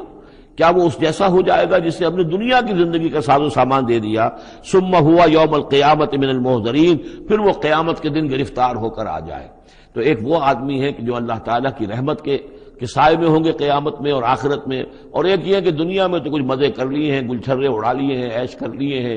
کوئی وہ چلت پھرت ان کی ہو گئی ہے، ان کی شہرتیں بھی ہو گئیں اور ان کے پاس کچھ عارضی طور پر کچھ اختیارات بھی آ گئے. لیکن پھر قیامت کے دن جو ہے وہ گرفتار ہو کر لائے جائیں گے بیڑیاں پہنائے ہوئے. وَيَوْمَ يُنَادِيهِمْ فَيَقُولُ أَيْنَ شُرَكَائِيَ الَّذِينَ كُنتُمْ تَزْعُمُونَ، اور جس دن کہ اللہ انہیں پکارے گا اور کہے گا کہ کہاں ہیں میرے وہ شرکا جن کا کہ تمہیں زوم ہو گیا تھا، تمہیں گمان ہو گیا تھا، جن کے بارے میں تم سمجھتے تھے کہ وہ میرے شریک ہیں. قال الذین حق علیہم القول، تو وہ لوگ کہ جن کے جو عذاب کے قول کے مستحق ہو چکے، عذاب کے فیصلے کے مستحق ہو چکے، وہ کہیں گے ربنا ہؤلاء الذین اغوینا، کہیں گے یہ ہیں وہ لوگ جنہوں نے ہم کو بہکایا تھا. اب یہ ہو سکتے ہیں کہ وہ شیاطین جن بھی ہوں اور شیاطین انس بھی ہوں، طاغوت بھی ہوں، یہاں کے لیڈر بھی ہوں، غلط راستوں کی طرف لے کے جانے والے لوگ، ان سب کو کہیں گے ان لوگوں نے ہمیں بہکایا اور ہمیں غلط راستے پر ڈالا. اغویناہم کما غوینا، پھر وہ کہیں گے ہم نے انہیں گمراہ کیا جیسے ہم خود گمراہ تھے، یعنی ہم خود ہدایت پر ہوتے تو انہیں ہدایت دیتے. تبرأنا الیک، ہم اے اللہ تیری جناب میں تبرہ کر رہے ہیں ان سے، ہم برات ہیں. ما کانوا ایانا یعبدون، یہ ہمیں نہیں پوجتے تھے، یہ کچھ جو بھی کہہ رہے ہیں ہمیں کچھ معلوم بھی نہیں تھا کہ یہ اس طریقے سے. البتہ یہ کہ ان میں سے وہ بھی ہوں گے جو کہیں گے کہ ہم خود گمراہی میں تھے اس لیے ہم نے گمراہ کیا. تو یہ گویا کہ گڈمڈ ہے. شیاطین جن بھی ہوں گے جن کی طرف اشارہ کر کے کچھ لوگ انہوں نے ہمیں برباد کیا، ان کا جواب تو یہ ہوگا کہ اگر ہم ہدایت پر ہوتے تو تمہیں ہدایت دیتے. لیکن کچھ وہ بھی ہوں گے جو اللہ کے نیک بندے تھے اور جنہیں معبود بنا لیا گیا، جنہیں پوجا جا رہا ہے، وہ کہیں گے تبرأنا الیک، اے اللہ ہم اعلان برات کرتے ہیں تیری جناب میں. ما کانوا ایانا یعبدون، یہ ہرگز ہماری بندگی کرنے والے نہیں تھے. وقیل ادعوا شرکاءکم فدعوہم، پھر کہا جائے گا ان سے پکارو اپنے شریکوں کو، پھر وہ پکاریں گے. فلم یستجیبوا لہم، تو وہ ان کو جواب نہیں دیں گے، ان کی طرف سے کوئی ان کو جواب نہیں ملے گا. ورأوا العذاب، اور پھر وہ دیکھیں گے عذاب کو. لو انہم کانوا یہتدون، کاش کہ کسی طریقے سے وہ ہدایت پائے ہوئے ہوتے. وَيَوْمَ يُنَادِيهِمْ فَيَقُولُ مَاذَا أَجَبْتُمُ الْمُرْسَلِينَ، اور جبکہ اللہ انہیں پکارے گا اور پوچھے گا تم نے ہمارے رسولوں کو کیا جواب دیا تھا. ماذا اجبتم المرسلین فعیت علیہم الانباء، پھر ان پر اندھے ہو جائیں گے، اس وقت باتیں اب نہیں کر سکیں گے، کوئی بات نہیں کہہ سکیں گے. یومئذ فہم لا یتساءلون، اور پھر وہ آپس میں پوچھیں گے بھی نہیں. حق واضح ہو جائے گا، جواب کیا دیں گے؟ رسولوں کی بات نہیں مانی تھی، رسولوں کا استہزاء کیا تھا، تمسخر کیا تھا، تو اب اس کا جواب کیا دیں؟ فَأَمَّا مَن تَابَ وَآمَنَ وَعَمِلَ صَالِحًا، تو جو ایمان لایا اور جس نے توبہ کی اپنے شرک سے اور کفر سے، من تاب و آمن، اور جو ایمان لایا، وعمل صالحا، اور جس نے نیک اعمال کیے، فعسى ان یکون من المفلحین، تو اس کی امید ہے کہ وہ فلاح پانے والوں میں سے ہوگا۔ وَرَبُّكَ يَخْلُقُ مَا يَشَاءُ وَيَخْتَارُ، اور آپ کا پروردگار جو چاہتا ہے پیدا کرتا ہے، اور جس چیز کو چاہتا ہے اختیار کر لیتا ہے۔ مخلوق ساری اسی کی ہے، اس مخلوق میں سے جس کو چاہا اس نے چن لیا اور رسول بنا لیا۔ اللہ یصطفی من الملائکۃ رسلا ومن الناس، اللہ چن لیتا ہے فرشتوں میں سے بھی اپنے پیغامبر اور ایلچی، اور انسانوں میں سے بھی۔ ان اللہ اصطفى آدم ونوحا وآل ابراہیم وآل عمران علی العالمین، وہ جس کو چاہتا ہے قبول کرتا ہے، اختیار کر لیتا ہے۔ وَرَبُّكَ يَخْلُقُ مَا يَشَاءُ وَيَخْتَارُ مَا كَانَ لَهُمُ الْخِيَرَةُ، ان کے ہاتھ میں کوئی اختیار نہیں ہے، ان کے پاس کوئی آپشن نہیں ہے۔ سبحان اللہ وتعالی عما یشرکون، یہ تو اللہ تعالیٰ ہی ہے جو جس کی ذات بلند و بالا ہے، اور یہ تمام شرک جو یہ کر رہے ہیں ان تمام اوہام سے اور ان کے من گھڑت عقیدوں سے، وہ وراء الورا ہے، وراء الورا ہے، منزہ ہے، اعلیٰ ہے، عرفہ ہے۔ وَرَبُّكَ يَعْلَمُ مَا تُكِنُّ صُدُورُهُمْ وَمَا يُعْلِنُونَ، اور آپ کا رب خوب جانتا ہے جو کچھ کہ ان کے سینے چھپائے ہوئے ہیں اپنے اندر، جو بھی ان کے اندر ہے، یعنی اندر تو ان کے گواہی موجود ہے کہ یہ قرآن حق ہے، محمد حق ہے، یہ بات جو آ رہی ہے صحیح ہے، دل گواہی دے رہا ہے، لیکن اپنی ضد اور ہٹ درمی کی وجہ سے اسے چھپائے ہوئے ہیں۔ اپنے اس ایمان کو تو انہوں نے چھپا کر رکھا ہوا ہے، اور ظاہر کر رہے ہیں، اعتراضات کر رہے ہیں، یہ کر رہے ہیں، کیوں نہیں دیا گیا ویسا ہی جیسا کہ موسیٰ کو دیا گیا تھا، کیوں نہیں کوئی نشانی ان کو دی جاتی۔ وَرَبُّكَ يَعْلَمُ مَا تُكِنُّ صُدُورُهُمْ وَمَا يُعْلِنُونَ، اور آپ کا رب خوب جانتا ہے جو کچھ کہ ان کے سینے چھپائے ہوئے ہیں اپنے اندر، اور جو کچھ کہ ظاہر کر رہے ہیں۔ وَهُوَ اللَّهُ لَا إِلَٰهَ إِلَّا هُوَ، اور وہی ہے اللہ کہ جس کے سوا کوئی الہ نہیں ہے۔ لَهُ الْحَمْدُ فِي الْأُولَىٰ وَالْآخِرَةِ، اسی کے لیے حمد ہے، تعریف ہے، دنیا میں بھی آخرہ میں بھی۔ یہاں آخرت کے مقابلے میں اولا، پہلی زندگی ہماری یہ زندگی دنیا کی ہے، آخرہ وہ ہماری پچھلی زندگی ہے۔ لہ الحمد فی الاولی والآخرہ، اسی کے لیے حمد ہے، تعریف ہے، ثنا ہے، دنیا میں بھی اور آخرت میں بھی۔ وَلَهُ الْحُکْمُ، اسی کے لیے حکم ہے، حاکمیت اسی کی ہے، حکم دینے کا اختیار اسی کو حاصل ہے، حلال اور حرام کا اسی کے پاس اختیار ہے کہ جس شخص کو چاہے وہ حلال قرار دے اور جس شخص کو چاہے حرام قرار دے۔ وَإِلَيْهِ تُرْجَعُونَ، اور اسی کی طرف تمہیں لوٹ کر جانا ہے۔ قُلْ أَرَأَيْتُمْ إِنْ جَعَلَ اللَّهُ عَلَيْكُمُ اللَّيْلَ سَرْمَدًا، کہیے ان سے کہ ذرا سوچا تم نے کبھی اگر اللہ تعالیٰ تم پر رات کر دے ہمیشہ کے لیے، رات ہی رات رہے، الی یوم القیامہ، قیامت کے دن تک، من الہ غیر اللہ یاتیکم بضیاء، کون ہے وہ الہ، کون سا معبود ہے اللہ کے سوا جو تمہارے لیے روشنی لے آئے گا، کہاں سے لے آئے گا؟ افلا تسمعون، تو کیا تم سنتے نہیں ہو؟ قل ارأیتم ان جعل اللہ علیکم النہار سرمدا، کیا تم نے کبھی غور کیا اگر اللہ تعالیٰ تم پر دن کو ہی ہمیشہ کے لیے دن ہی کو قائم کر دے، پوری قیامت کے دن تک دن ہی رہے، رات نہ آئے، من الہ غیر اللہ یاتیکم بلیل تسکنون فیہ، کون سا وہ الہ ہے اللہ کے سوا کہ جو تمہارے لیے رات لے آئے گا جس میں کہ تم سکون حاصل کر سکو؟ یہ دن جو ہے اگر مسلسل ہو تو واقعہ ہے کہ زندہ رہنا ممکن نہ رہے۔ افلا تبصرون، تو کیا تم دیکھتے نہیں ہو؟ ومن رحمتہ جعل لکم اللیل والنہار، یہ اس کی رحمت میں سے ہے، اس کی رحمت کے آثار میں سے ہے، اس کی رحمت کے مظاہر میں سے ہے کہ اس نے تمہارے لیے رات اور دن کو بنا دیا ہے، لتسکنوا فیہ، تاکہ رات میں تو تم سکون حاصل کرو، وَلِتَبْتَغُوا مِنْ فَضْلِهِ، اور دن میں تم اس کا فضل تلاش کرو، وَلَعَلَّكُمْ تَشْكُرُونَ، اور تاکہ تم شکر کرو۔ وَيَوْمَ يُنَادِيهِمْ فَيَقُولُ أَيْنَ شُرَكَائِيَ الَّذِينَ كُنتُمْ تَزْعُمُونَ، اور پھر دوبارہ کہا جس دن کہ وہ انہیں پکارے گا اور کہے گا کہ کہاں ہیں میرے وہ شریک جن کو کہ تم سمجھتے تھے کہ میرے شریک ہیں۔ وَنَزَعْنَا مِنْ كُلِّ أُمَّةٍ شَهِيدًا، اور ہم ہر امت میں سے ایک گواہ کو نکال کر کھڑا کریں گے۔ وہی مضمون جو کئی دفعہ آ چکا ہے، سورہ نحل میں آیا 2 دفعہ، سورہ نساء میں سب سے زیادہ شاندار الفاظ میں وَكَيْفَ إِذَا جِئْنَا مِنْ كُلِّ أُمَّةٍ بِشَهِيدٍ وَجِئْنَا بِكَ عَلَىٰ هَٰؤُلَاءِ شَهِيدًا، ہر امت میں جو بھی رسول آیا تھا اس کو پہلے کھڑا کریں گے نکال کر، چونکہ وہ پروزیکیوشن وٹنس ہوگا، وہ ہوگا جو پروزیکیوٹ کرے گا اللہ کی عدالت میں، پہلے یہ وہ ٹیسٹیفائی کرے گا، اللہ تیری ہدایت جو آئی تھی میں نے پہنچا دی تھی۔ وَنَزَعْنَا مِنْ كُلِّ أُمَّةٍ شَهِيدًا فَقُلْنَا هَاتُوا بُرْهَانَكُمْ فَعَلِمُوا أَنَّ الْحَقَّ لِلَّهِ وَضَلَّ عَنْهُمْ مَا كَانُوا يَفْتَرُونَ، اس وقت کہا جائے گا اب لاؤ تمہاری دلیل کیا ہے، تمہارا عذر کیا ہے، تمہارا کیس کیا ہے؟ رسول نے تو بتایا کہ انہوں نے پہنچا دیا تھا، پھر اب تم بتاؤ تمہارا ماجرا کیا ہے، وَمَا خَطْبُكُمْ، اب تمہارا معاملہ کیا ہے؟ فَعَلِمُوا أَنَّ الْحَقَّ لِلَّهِ، وہ جان لیں گے کہ حق تو اب اللہ ہی کی طرف ہے، یعنی فیصلہ جو ہے اللہ ہی کے ہاتھ میں ہے اور وہی حق ہے۔ گویا کہ ہمارے اوپر ہم مستحق ہو چکے ہیں اللہ کے عذاب کے، ہم پر اللہ کی طرف سے گویا کہ اتمام ہو چکا ہے۔ وَضَلَّ عَنْهُمْ مَا كَانُوا يَفْتَرُونَ، اور گم ہو جائے گا ان سے وہ جو افتراء انہوں نے کیا تھا، جو انہوں نے گھڑ لیے تھے خیالات، جن کو سمجھتے تھے کہ یہ ہمارے معبود جو ہیں اللہ تعالیٰ کے ہاں ہمیں بچا لیں گے، وہ سب کے سب گم ہو جائیں گے۔ جب آنکھ کھلی گل کی تو موسم تھا خزاں کا، سب کے سب جو ہیں وہ ان کے ہاتھوں کے طوطے اڑ جائیں گے۔ ان قارون کان من قوم موسیٰ فبغى علیہم وآتیناہ من الکنوز ما ان مفاتحہ لتنوء بالعصبة أولي القوة إذ قال له قومه لا تفرح إن الله لا يحب الفرحين وابتغ فيما آتاك الله الدار الآخرة ولا تنس نصيبك من الدنيا وأحسن كما أحسن الله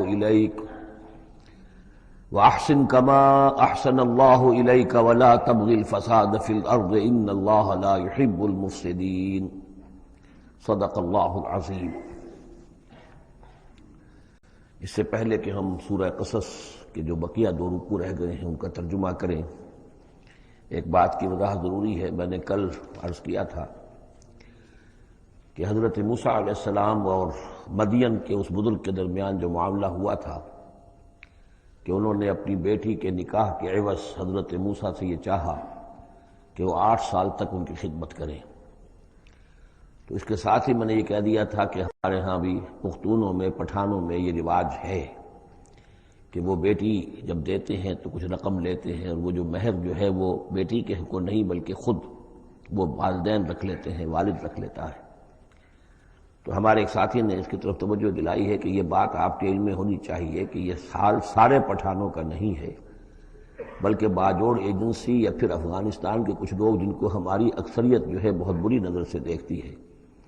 بلکہ اکثر وہ آپس میں ایک دوسرے کے ساتھ رشتہ کرنے پر مجبور ہوتے ہیں، یعنی تبادلہ، جس سے کہ حدیث میں روکا گیا ہے۔ یہ واقعہ ہے کہ یہ چیزیں جو ہے میں سمجھتا ہوں کہ اس میں یہ وضاحت ہو گئی ہے تو اچھا ہے کہ اس سب کا معاملہ نہیں ہے۔ ویسے اس کو اصولاً یہ سمجھ لیجئے کہ یہ معاملہ اصل میں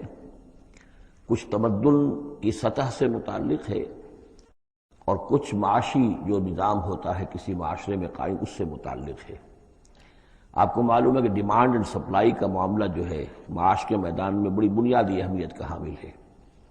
اگر کسی کوموڈٹی کی، کسی جنس کی ڈیمانڈ زیادہ ہو، سپلائی کم ہو، قیمت بڑھ جائے گی، اور سپلائی زیادہ ہے، ڈیمانڈ کم ہے، قیمت گھٹ جائے گی۔ تو اکثر و بیشتر یہ ہوتا ہے کہ جو معاشرے ابھی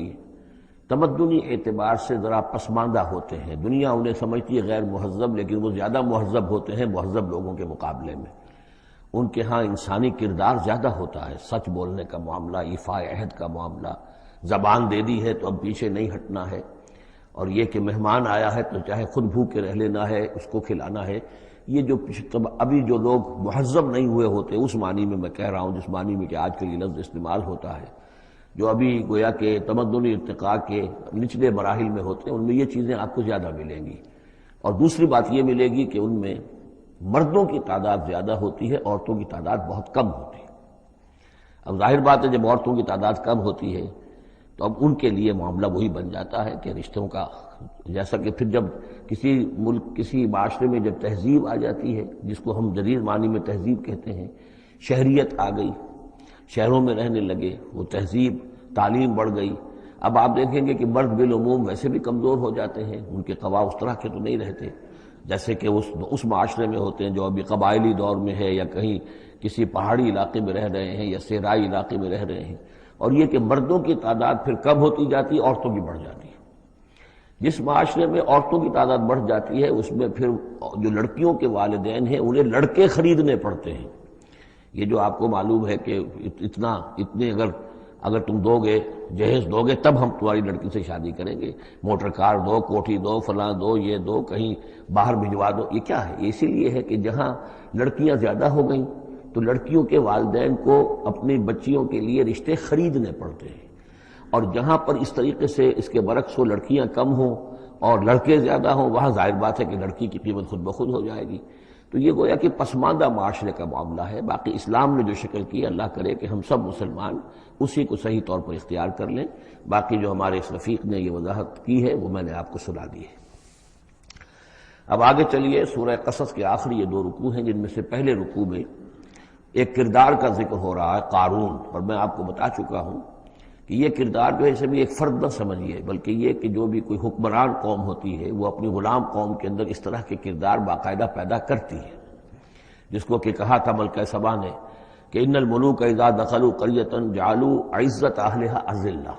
اور اس کا ایک نتیجہ یہ نکلتا ہے کہ جو گھٹیا لوگ ہوتے ہیں، بے غیرت لوگ ہوتے ہیں، اپنی قوم کے ساتھ غداری کرتے ہیں، انہیں پھر وہاں خطابات دیے جاتے ہیں، نوازا جاتا ہے، ان کے اونچے منصب ہوتے ہیں، آنریری مجسٹریٹ بنا دیے گئے ہیں، فلاں ہو گئے ہیں. یہ سب کون تھے؟ یہ انگریزوں نے در حقیقت ہندوستان میں اپنی جو حکومت کو مضبوط کرنے کے لیے یہ ایک طبقہ جو ہے ہندوستانیوں میں سے ڈیولپ کیا تھا. اس طبقے کا یہ کردار ہے قارون. اچھا، اس قسم کے لوگوں کو پھر انگریز بڑے بڑے ٹھیکے دیتے تھے. اب آرمی کے سپلائی کے ٹھیکے ہیں تو بڑے بڑے ٹھیکیدار یہی ہوتے تھے، انہی کے پاس سرمایہ ہو جاتے تھے. یہ ساری چیزیں جو ہے ایک دوسرے سے ملی جلی ہوئی ہیں. اسی طرح کا ایک شخص جو ہے یہ قارون تھا اسرائیلی، اور نہ صرف اسرائیلی، حضرت موسیٰ علیہ السلام کا سگا چچا زاد بھائی، فرسٹ کزن. لیکن یہ کہ یہ حکومت کے ساتھ فرعون کے دربار میں اس کی رسائی تھی، وہاں اس کی پذیرائی تھی، اور وہاں سے اس کو مراعات ملتی تھی. اس نے اتنی دولت سمیٹ لی تھی، جیسے ہمارے ہاں بھی بعض اب جو سیاسی کردار ہیں وہ گویا کہ علامتی بن گئے دولت سمیٹنے میں، تو بے تحاشا دولت اس نے جمع کر لی تھی. اب اس کا کردار سامنے آ رہا ہے. ان قارون کان من قوم موسیٰ، یقیناً قارون جو ہے وہ موسیٰ کی قوم ہی سے تھا. تورات میں اس کا نام قورہ آیا ہے، یعنی قارون کے بجائے قورہ. یہ کوئی تلفظ کا فرق ہو سکتا ہے. فبغى علیہم، اگرچہ موسیٰ کی قوم میں سے تھا لیکن اس نے زیادتی کی، سرکشی کی، شرارت کی اپنی قوم کے خلاف، یعنی غداری کی. وآتیناہ من الکنوز، اور ہم نے اسے اتنے خزانے دیے تھے، ما ان مفاتحہ لتنوء بالعصبۃ اولي القوہ، کہ اس کی کنجیاں اٹھانے کے ضمن میں بڑے طاقتور جوانوں کی ایک جماعت بھی تھک جاتی تھی. یہ ذرا بات سمجھ آج نہیں آئے گی کہ آخر اتنی وہ کنجیاں کتنی ہوتی ہوں گی. تو اصل میں یہ کنجیاں جو تالے ہیں ہمارے جس طرح کے، یہ تو اب ایجاد ہوئی ہے. پچھلے زمانے میں کیا ہوتا تھا کہ کوئی بڑا سٹور ہے تو اس کے آگے بڑا ایک پھاٹک لگا ہوا ہے، اور اس پھاٹک کے ساتھ جو دروازے کو بند کرنے کے لیے بڑی لمبی لکڑیاں لگائی جاتی تھیں. تو اس طریقے سے وہ جو اڑنگے لگائے جاتے تھے اسی سے وہ پھر دروازے جو ہے بند ہوتے تھے. تو اس طرح کی کوئی شے ہوگی، ورنہ جس طرح کے تالے اب ہمارے ہاں ہوتے ہیں اس طرح کے تالے تو اتنے نہیں ہو سکتے کسی بھی معاملے کے. لیکن یہ کہ اس کو اگر ذہن میں رکھیں تو بہرحال اس سے جو مراد ہے وہ یہ کہ دولت بے انتہا اس کے پاس جمع تھی. اذ قال له قومه، جبکہ اس سے کہا اس کی قوم نے، لوگوں نے کہا، کچھ بھلے لوگ بھی ہوں گے، جیسے ہم مکالمہ سورہ کہف میں پڑھائے ہیں. 2 آدمیوں کا مکالمہ تھا، ایک وہ درویش تھا اور وہ عارف باللہ تھا، اللہ پر ایمان رکھنے والا تھا، اور ایک وہ تھا کہ جو دولت میں مست ہو گیا تھا، مال مست تھا. تو وہاں کچھ لوگوں نے جو اچھے لوگ ہوں گے ان سے کہا، اس سے قارون سے، لا تفرح ان اللہ لا يحب الفرحین. یہ ذرا یہاں پر 4 چیزیں 5 چیزیں جو آ رہی ہیں گنتے جائیے کہ ایسے لوگ جن کے پاس بہت سی دولت جمع ہو گئی ہو ان کو ان 4-5 چیزوں کو پیش نظر رکھنا چاہیے. سب سے پہلے یہ کہ لا تفرح ان اللہ لا يحب الفرح، اس پر اتراؤ نہیں، اتراؤ مت، اللہ تعالیٰ کو اترانے والے پسند نہیں. نمبر 2، وابتغ فیما آتاک اللہ الدار الآخرہ، جو کچھ اللہ نے تمہیں دولت دی ہے تو اس سے دار الآخرہ حاصل کرنے کی کوشش کرو، اللہ کے لیے خرچ کرو تاکہ آخرت میں تمہیں اس کا اجر و ثواب ملے. تو تم گویا کہ آخرت کو خریدو گے اپنی اس دولت کے عوض. ان اللہ اشتری من المؤمنین انفسهم واموالهم بان لهم الجنہ. نمبر 3، ولا تنس نصیبک من الدنیا، معلوم ہوتا کہ بخیل بھی بہت تھا کہ وہ اپنے اوپر بھی کچھ خرچ نہیں کرتا تھا، جمع کرنے ہی کے اس کو فکر دامنگیر رہتی تھی. اور مت بھولو خود اپنا حصہ بھی دنیا میں سے، جیسے کہ ہم نے سورہ اعراف میں پڑھا تھا کہ قل من حرم زینۃ اللہ التی اخرج لعبادہ والطیبات من الرزق. اگر اللہ نے کسی کو کچھ دیا ہے تو پھر وہ اچھا کھائے، اچھا پہنے، اس میں کس نے حرام کیا ہے؟ کوئی رہبانیت کا انداز تو نہیں ہے. اور یہ بھی ہم پڑھ چکے ہیں سورہ الفرقان میں کہ وہ اللہ کے جو نیک بندے ہیں عباد الرحمن، ان کے اوصاف میں سے ہے والذین اذا انفقوا لم یسرفوا ولم یقتروا، وہ لوگ کہ جو خرچ کرتے ہیں تو نہ تو اسراف کرتے ہیں لیکن اس کے ساتھ ہی بخل سے بھی کام نہیں لیتے. تو یہ بخیلی مت کرو، اور اس جو دولت تمہیں اللہ نے دی ہے اس سے کم اپنی ذات پر بھی خرچ کرو، اچھا کھاؤ، اچھا پہنو. چوتھی چیز وہ احسن کما احسن اللہ الیک، اور لوگوں پر احسان کرو، لوگوں کے ساتھ بھلائی کرو جیسے اللہ نے تمہارے ساتھ بھلائی کی ہے۔ اللہ نے تمہیں دولت دی ہے تو جو بھی تمہاری قوم کے یا اور دوسرے لوگ بھی ہوں، اس میں تو کوئی علیحدہ تخصیص نہیں ہے، غریبوں کا، محتاجوں کا، مسکینوں کا، ان کا جو حق ہے، وفی اموالہم حق معلوم للسائل والمحروم، تو اس میں سے یہ ہے کہ اللہ نے تم پر احسان کیا ہے، یہ دولت دی ہے تو تم لوگوں کے ساتھ احسان کرو۔ اور پانچویں بات ولا تبغی الفساد فی الارض، زمین میں فساد مت بچاؤ۔ اب یہ کیا مراد ہے؟ فساد کون سا مچا رہا تھا؟ وہ نبی تھے اس وقت کے حضرت موسیٰ علیہ السلام۔ حضرت موسیٰ علیہ السلام اپنے کار نبوت و فرائض رسالت کی ادائیگی میں پوری طریقے سے لگے ہوئے ہیں، اور کچھ لوگ ان کے ساتھ دے رہے ہیں، ان کا ہاتھ بٹا رہے ہیں۔ اب کچھ لوگ اس کام میں جب اڑنگا ڈالیں گے تو گویا کہ یہ فساد فی الارض ہے۔ اللہ تعالیٰ جو خیر چاہتا ہے موسیٰ کے ذریعے سے وجود میں آئے، اب اگر آپ موسیٰ کی مخالفت کریں گے، اس کی اسکیموں کو ناکام کرنے کی کوشش کریں گے، یہ وہی بات ہے جو منافقین کے بارے میں سورہ بقرہ کے دوسرے رکوع میں آ چکی ہے۔ وَإِذَا قِيلَ لَهُمْ لَا تُفْسِدُوا فِي الْأَرْضِ قَالُوا إِنَّمَا نَحْنُ مُصْلِحُونَ أَلَا إِنَّهُمْ هُمُ الْمُفْسِدُونَ وَلَٰكِن لَا يَشْعُرُونَ۔ جب ان سے کہا جاتا ہے کہ تم زمین میں فساد یہی تھا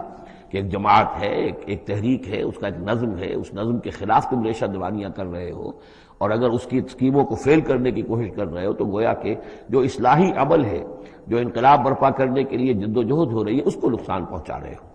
ان اللہ لا يحب المفسدین، اللہ کو ایسے مفسد پسند نہیں ہے۔ تو یہ پانچ چیزیں گن لیجئے۔ نمبر ایک لا تفرح ان اللہ لا يحب الفرحین۔ نمبر دو وابتغ فیما آتاک اللہ الدار الآخرہ، جو کچھ اللہ نے دیا ہے اس سے آخرت کا گھر حاصل کرنے کی کوشش کرو، یعنی انفاق فی سبیل اللہ، اللہ کی راہ میں صرف کرنا۔ نمبر تین ولا تنس نصیبک من الدنیا، خود دنیا سے بھی تم بھی اپنا حصہ حاصل کرو، اچھا کھاؤ، اچھا پہنو۔ وہ احسن کما احسن اللہ الیک، اور خلق خدا پر بھی احسان کرو جیسے کہ اللہ نے تم پر احسان کیا ہے۔ اور نمبر پانچ ولا تبغی الفساد فی الارض، دین کے لیے، اللہ کی توحید کے لیے، اللہ کے دین کے لیے جو جد و جہد ہو رہی ہے اس کو تقویت پہنچاؤ، نہ یہ کہ اس کے اندر تم خلل پیدا کرنے کی کوشش کر رہے ہو۔ اعلی انما اوتیتہ علی علم عندی، اس نے کہا کہ یہ دولت جو ہے تم سمجھتے ہو مجھے اللہ نے دی ہے، یہ تو مجھے دی گئی ہے میرے علم کی بنیاد پر، میرے اندر علم ہے، فہم ہے، سمجھ ہے، میری پلاننگ ہے، اس کے نتیجے میں نے دولت کمائی ہے۔ یہ ہے در حقیقت ایک مادہ پرست انسان کا، جو ایک زر پرست اور مادہ پرست انسان جو ہے وہ سمجھتا ہے میری صلاحیت، میں نے بر وقت اندازہ کر لیا تھا کہ اب مارکیٹ میں اس چیز کی ڈیمانڈ پیدا ہوگی، اور میں نے اس کے لیے بندوبست کیا، تو اب مجھے بارے نیارے ہو گئے ہیں، تو یہ میری ذہانت ہے، میں نے اندازہ کر لیا کہ اب یہ جو ہے اتار چڑھاؤ جو ہے بازار میں آنے والا ہے، اسی کے حساب سے میں نے کچھ خرید و فروخت کی ہے تو مجھے دولت مل گئی ہے۔ تو اوتیتہ علی علم عندی، میرے پاس علم ہے، اس کی بدولت مجھے یہ سب کچھ دیا گیا ہے، مجھے یہ ملا ہے، میں نے کمایا ہے۔ اولم یعلم، کیا وہ جانتا نہیں کہ ان اللہ قد اہلک من قبلہ من القرون، کہ اللہ تعالیٰ نے اس سے پہلے بہت سی قوموں کو ہلاک کیا، من ہوا اشد منہ قوۃ، جو اس سے کہیں بڑھ کر تھی طاقت میں بھی، وہ اکثر و جمعا، اور جن کے پاس مال و اسباب دنیاوی اور دولت کے انبار بھی ان سے زیادہ جمع تھے۔ ولا يسأل عن ذنوبهم المجرمون، اور اللہ تعالیٰ کو اس کی ضرورت پیش نہیں آئے گی کہ مجرموں سے ان کے جرم پوچھے، یعنی اللہ تعالیٰ کے پاس تو پورا حساب کتاب موجود ہے، اعمال نامے موجود ہیں، اسے کسی سے پوچھنے کی ضرورت نہیں ہوگی کہ تم کیا جرائم کر کے آئے ہو۔ تو یہ تو گویا کہ خود اللہ کے علم میں ہے، اور اظہر من الشمس ہوگا۔ یہی بات سورہ رحمان میں آئے گی، فَيَوْمَئِذٍ لَا يُسْأَلُ عَنْ ذَنبِهِ إِنسٌ وَلَا جَانٌ، کسی بھی انسان سے اور کسی بھی جن سے پوچھنے کی ضرورت نہیں ہوگی، بلکہ یہ کہ در حقیقت ان کے تو ماتھے پر لکھا ہوا ہوگا، یعرف المجرمون بسیماہم فیؤخذ بالنواصی والاقدام، مجرم تو اپنے پیشانیوں سے پہچان لیے جائیں گے، اور یہ کہ پھر ان کو سر کے بالوں سے اور ادھر سے قدموں سے دو طرف سے پکڑ کر، ادھر سے سر کے بال اور ادھر سے پاؤں پکڑ کر اور ٹاس کر دیا جائے گا جہنم کے اندر۔ تو قال انما اوتیتہ علی علم عندی اولم یعلم ان اللہ قد اہلک من قبلہ من القرون من هو اشد منہ قوۃ واکثر جمعا ولا يسأل عن ذنوبهم المجرمون فخرج على قومه في زینتہ۔ اب ایک دن ایسا ہوا کہ وہ نکلا اپنے پورے ٹھاٹھ باٹھ کا اظہار کرتے ہوئے، خدم و حشم کو لیے ہوئے، بیش قیمت کپڑے اور خلعتیں پہنی ہوئی، اور سواری کے اوپر اپنی دولت کا بھی مظاہرہ کرتے ہوئے۔ قال الذین یریدون الحیاۃ الدنیا، تو اب جو اس معاشرے میں وہ لوگ تھے کہ جن کی نگاہوں میں، خود ان کی اپنی نگاہوں میں بھی دنیا کی زندگی کھبی ہوئی تھی، اور جو چاہتے تھے، طالب تھے دنیا ہی کے، یا لیت لنا مثل اوتی قارون، وہ انہوں نے کہا کاش کہ ہمیں بھی یہ ساری چیزیں ملیں جو قارون کو ملی ہیں، جو کچھ دیا گیا ہے، اسے جو دولت دی گئی ہے، اس کے پاس جو ثروت ہے، اور اس کو جو اللہ تعالیٰ نے اس کے اوپر نعمتوں کی بارش کی ہے، کاش ہم پر بھی ہو۔ انہ لذو حظ عظیم، یہ تو بہت ہی نصیب والا ہے، بہت خوش قسمت انسان ہے یہ قارون، کتنا اس کی جو ہے سمجھیے کہ خوش بخت انسان ہے کہ اس پر اللہ کی اتنی نظر کرم ہے اور اتنی دولت اس نے کمائی ہے۔ ظاہر بات ہے کہ دولت مندوں کی دولت نظر آتی ہے، یہ لوگوں کو پتہ نہیں ہوتا یہ کمایا انہوں نے کس طور سے ہے۔ وقال الذین اوتوا العلم، اور کہا ان لوگوں نے کہ جنہیں علم دیا گیا تھا، جو صاحب علم و فہم تھے، جنہیں معلوم تھا اصل حقیقت، فرمایا انہوں نے کہا ویلکم، تمہارے لیے خرابی ہے، ثواب اللہ خیر لمن آمن وعمل صالحا، جو شخص ایمان لائے اور نیک عمل کرے اسے جو ثواب اللہ کی طرف سے ملنے والا ہے وہ اس سے کہیں بڑھ کر ہے۔ تم حسرت کے ساتھ اس کی دولت کو دیکھ رہے ہو، اس کے ٹھاٹ باٹ کو دیکھ رہے ہو، اس کی شان و شوکت کو دیکھ رہے ہو، اور تمہیں حسرت کا احساس ہو رہا ہے۔ اگر تم واقعتاً ایمان اور عمل صالح کی شرائط پوری کرو تو جو کچھ اللہ تعالیٰ تمہیں دے گا خود اس دنیا میں بھی، سورہ نور میں ہم پڑھ چکے ہیں، لَيَسْتَخْلِفَنَّهُمْ فِي الْأَرْضِ، حکومت ان کو دے گا، خلافت ان کی قائم کرے گا جو ایمان اور عمل صالح کا حق ادا کر دے۔ پھر آخرت میں جو ثواب ملنا ہے ظاہر بات ہے کہ اس کا تو کوئی تصور بھی تم نہیں کر سکتے۔ وَلَا يُلَقَّاهَا إِلَّا الصَّابِرُونَ، لیکن وہ جو صبر ہے، وہ جو اجر و ثواب ہے آخرت کا، وہ انہی لوگوں کو حاصل ہو سکے گا کہ جو صبر کرنے والے ہوں۔ اس دنیا میں وہ جیسے بھی ہو ضروریات پوری ہو جائیں، بس اس سے زیادہ کی ہوس نہ رکھیں، ایسا نہ ہو کہ کسی کے سامنے ہاتھ پھیلانا پڑے۔ حضور کی حدیث ہے ما قل و کفا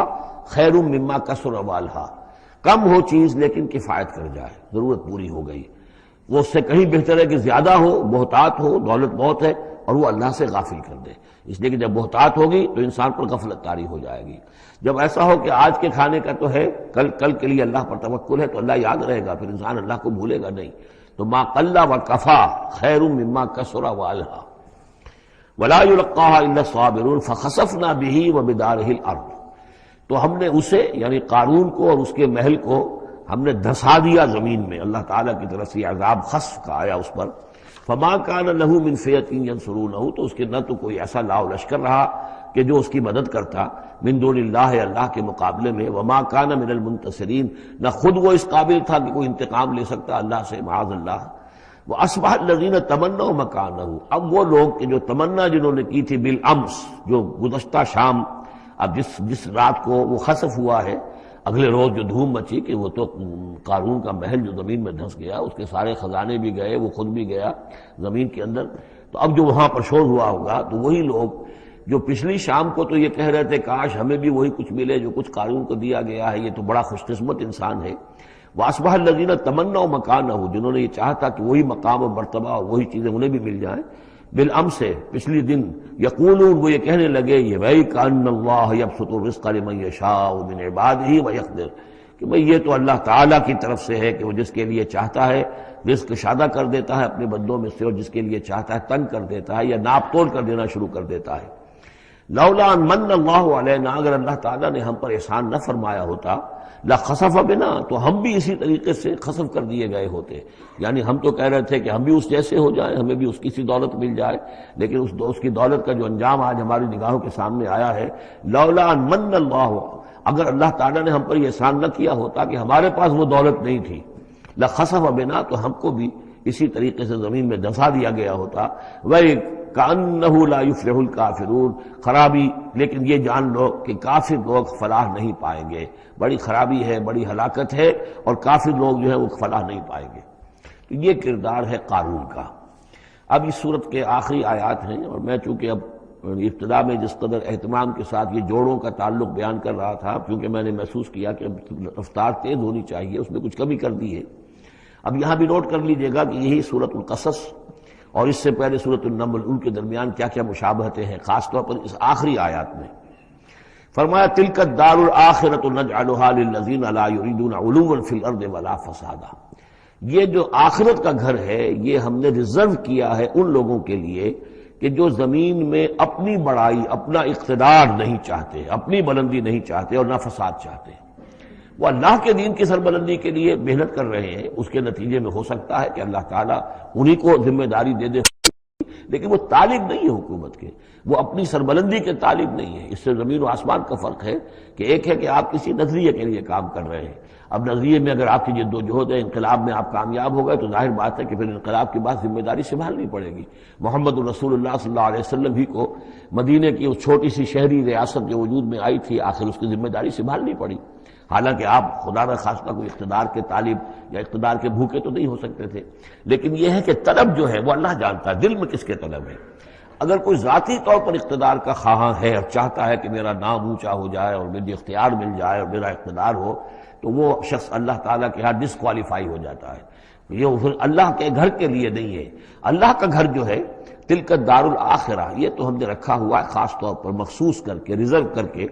للذین لا یریدون علوا فی الارض، جو زمین میں اپنے اقتدار کے خواہاں نہیں ہیں، ولا فسادہ، نہ زمین میں فساد بچانا چاہتے ہیں، والعاقبۃ للمتقین، اور عاقبت یعنی پچھلا گھر جو ہے، عاقبت کی پچھلی زندگی جو ہے یقیناً یہ اہل تقویٰ کے لیے، اس کی بھلائیاں، اس کے محاسن، اس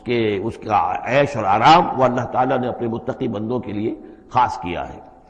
من جاء بالحسنۃ فلہ خیر منہا، یہ آیت میں آئی ہے سورہ نمل کے بھی آخری حصے میں، جو کوئی شخص کوئی نیکی لے کر آئے گا تو اسے بدلہ ملے گا اس سے بہتر۔ ومن جاء بالسیئۃ، اور جو کوئی بدی لے کر آئے گا فلا یجزی الذین عملوا السیئات الا ما كانوا یعملون، تو وہ لوگ کہ جو ان برائیوں کا ارتکاب کر رہے ہیں انہیں بدلہ نہیں دیا جائے گا مگر وہی جو کچھ کہ وہ کر کے لائے۔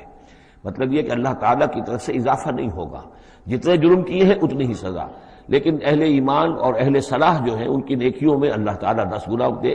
700 گنا دے، اس سے بھی بڑھا دے، یضاعف لمن یشاء، تو یہ اللہ تعالیٰ کی مرضی ہے، جتنا چاہتا ہے دیتا، خیر منہا، بہرحال جو کچھ کر کے لے جاؤ گے اس سے بہتر ملے گا۔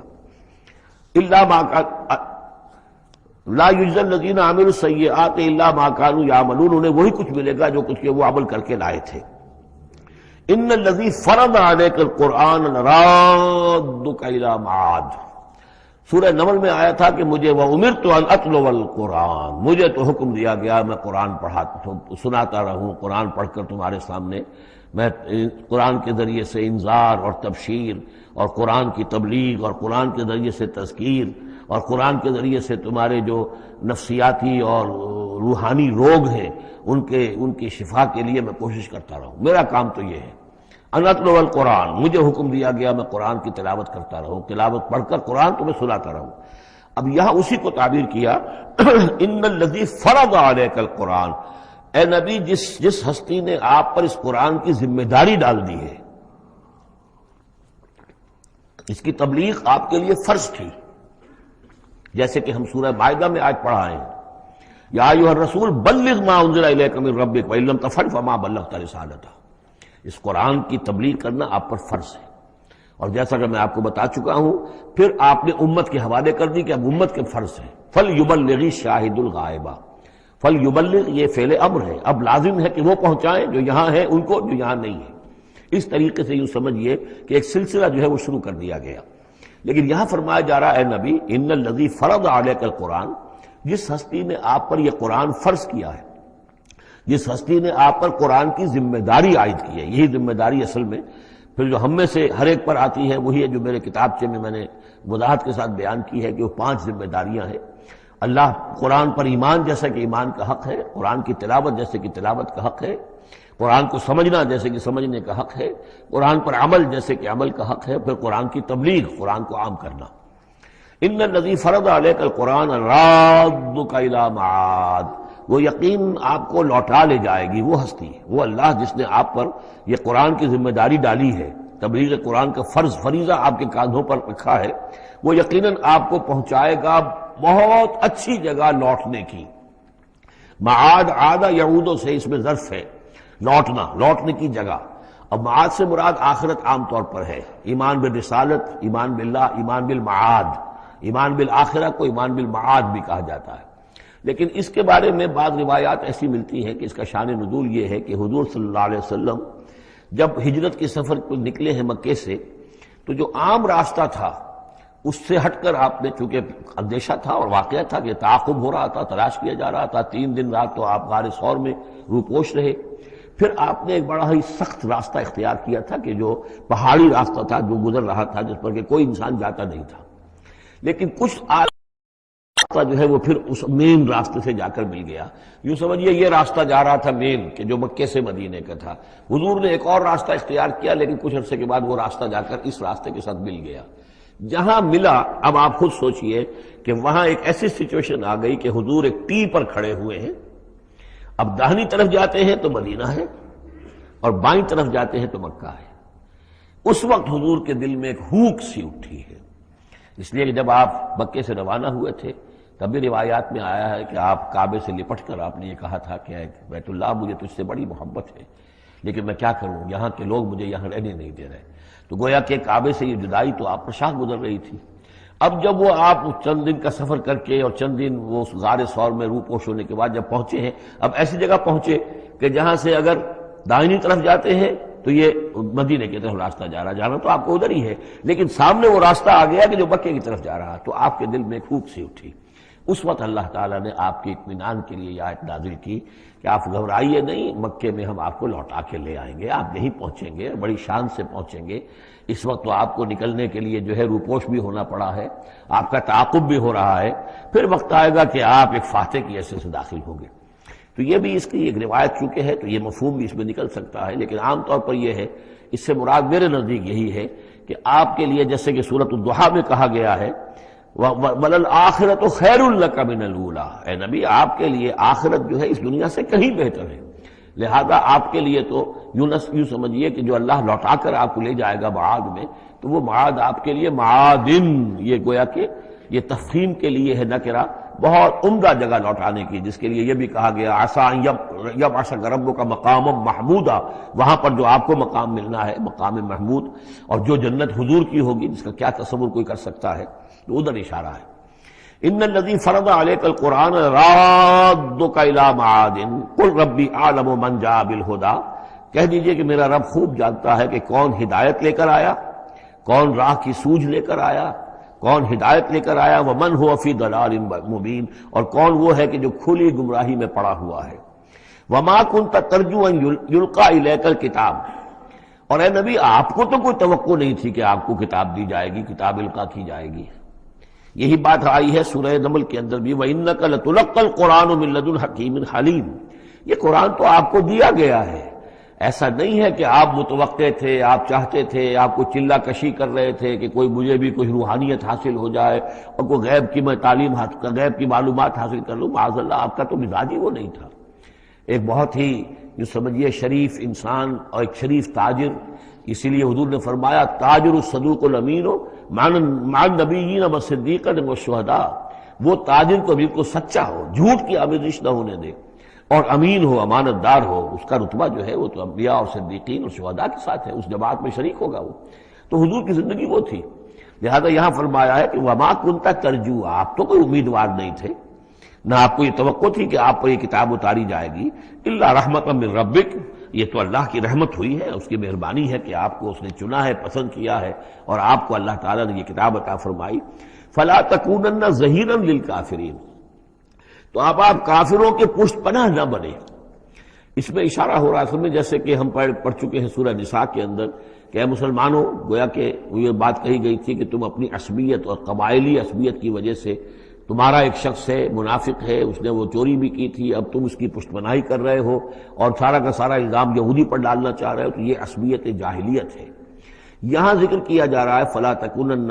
ظہیرا للکافرین. اب ظاہر بات ہے کہ حضور جب مکے میں دعوت دے رہے ہیں تو اب رشتے جو ہیں وہ کٹ رہے ہیں، گویا کہ ابو لہب سگا چچا ہے لیکن دشمنی کے انتہا کیے ہوئے ہیں.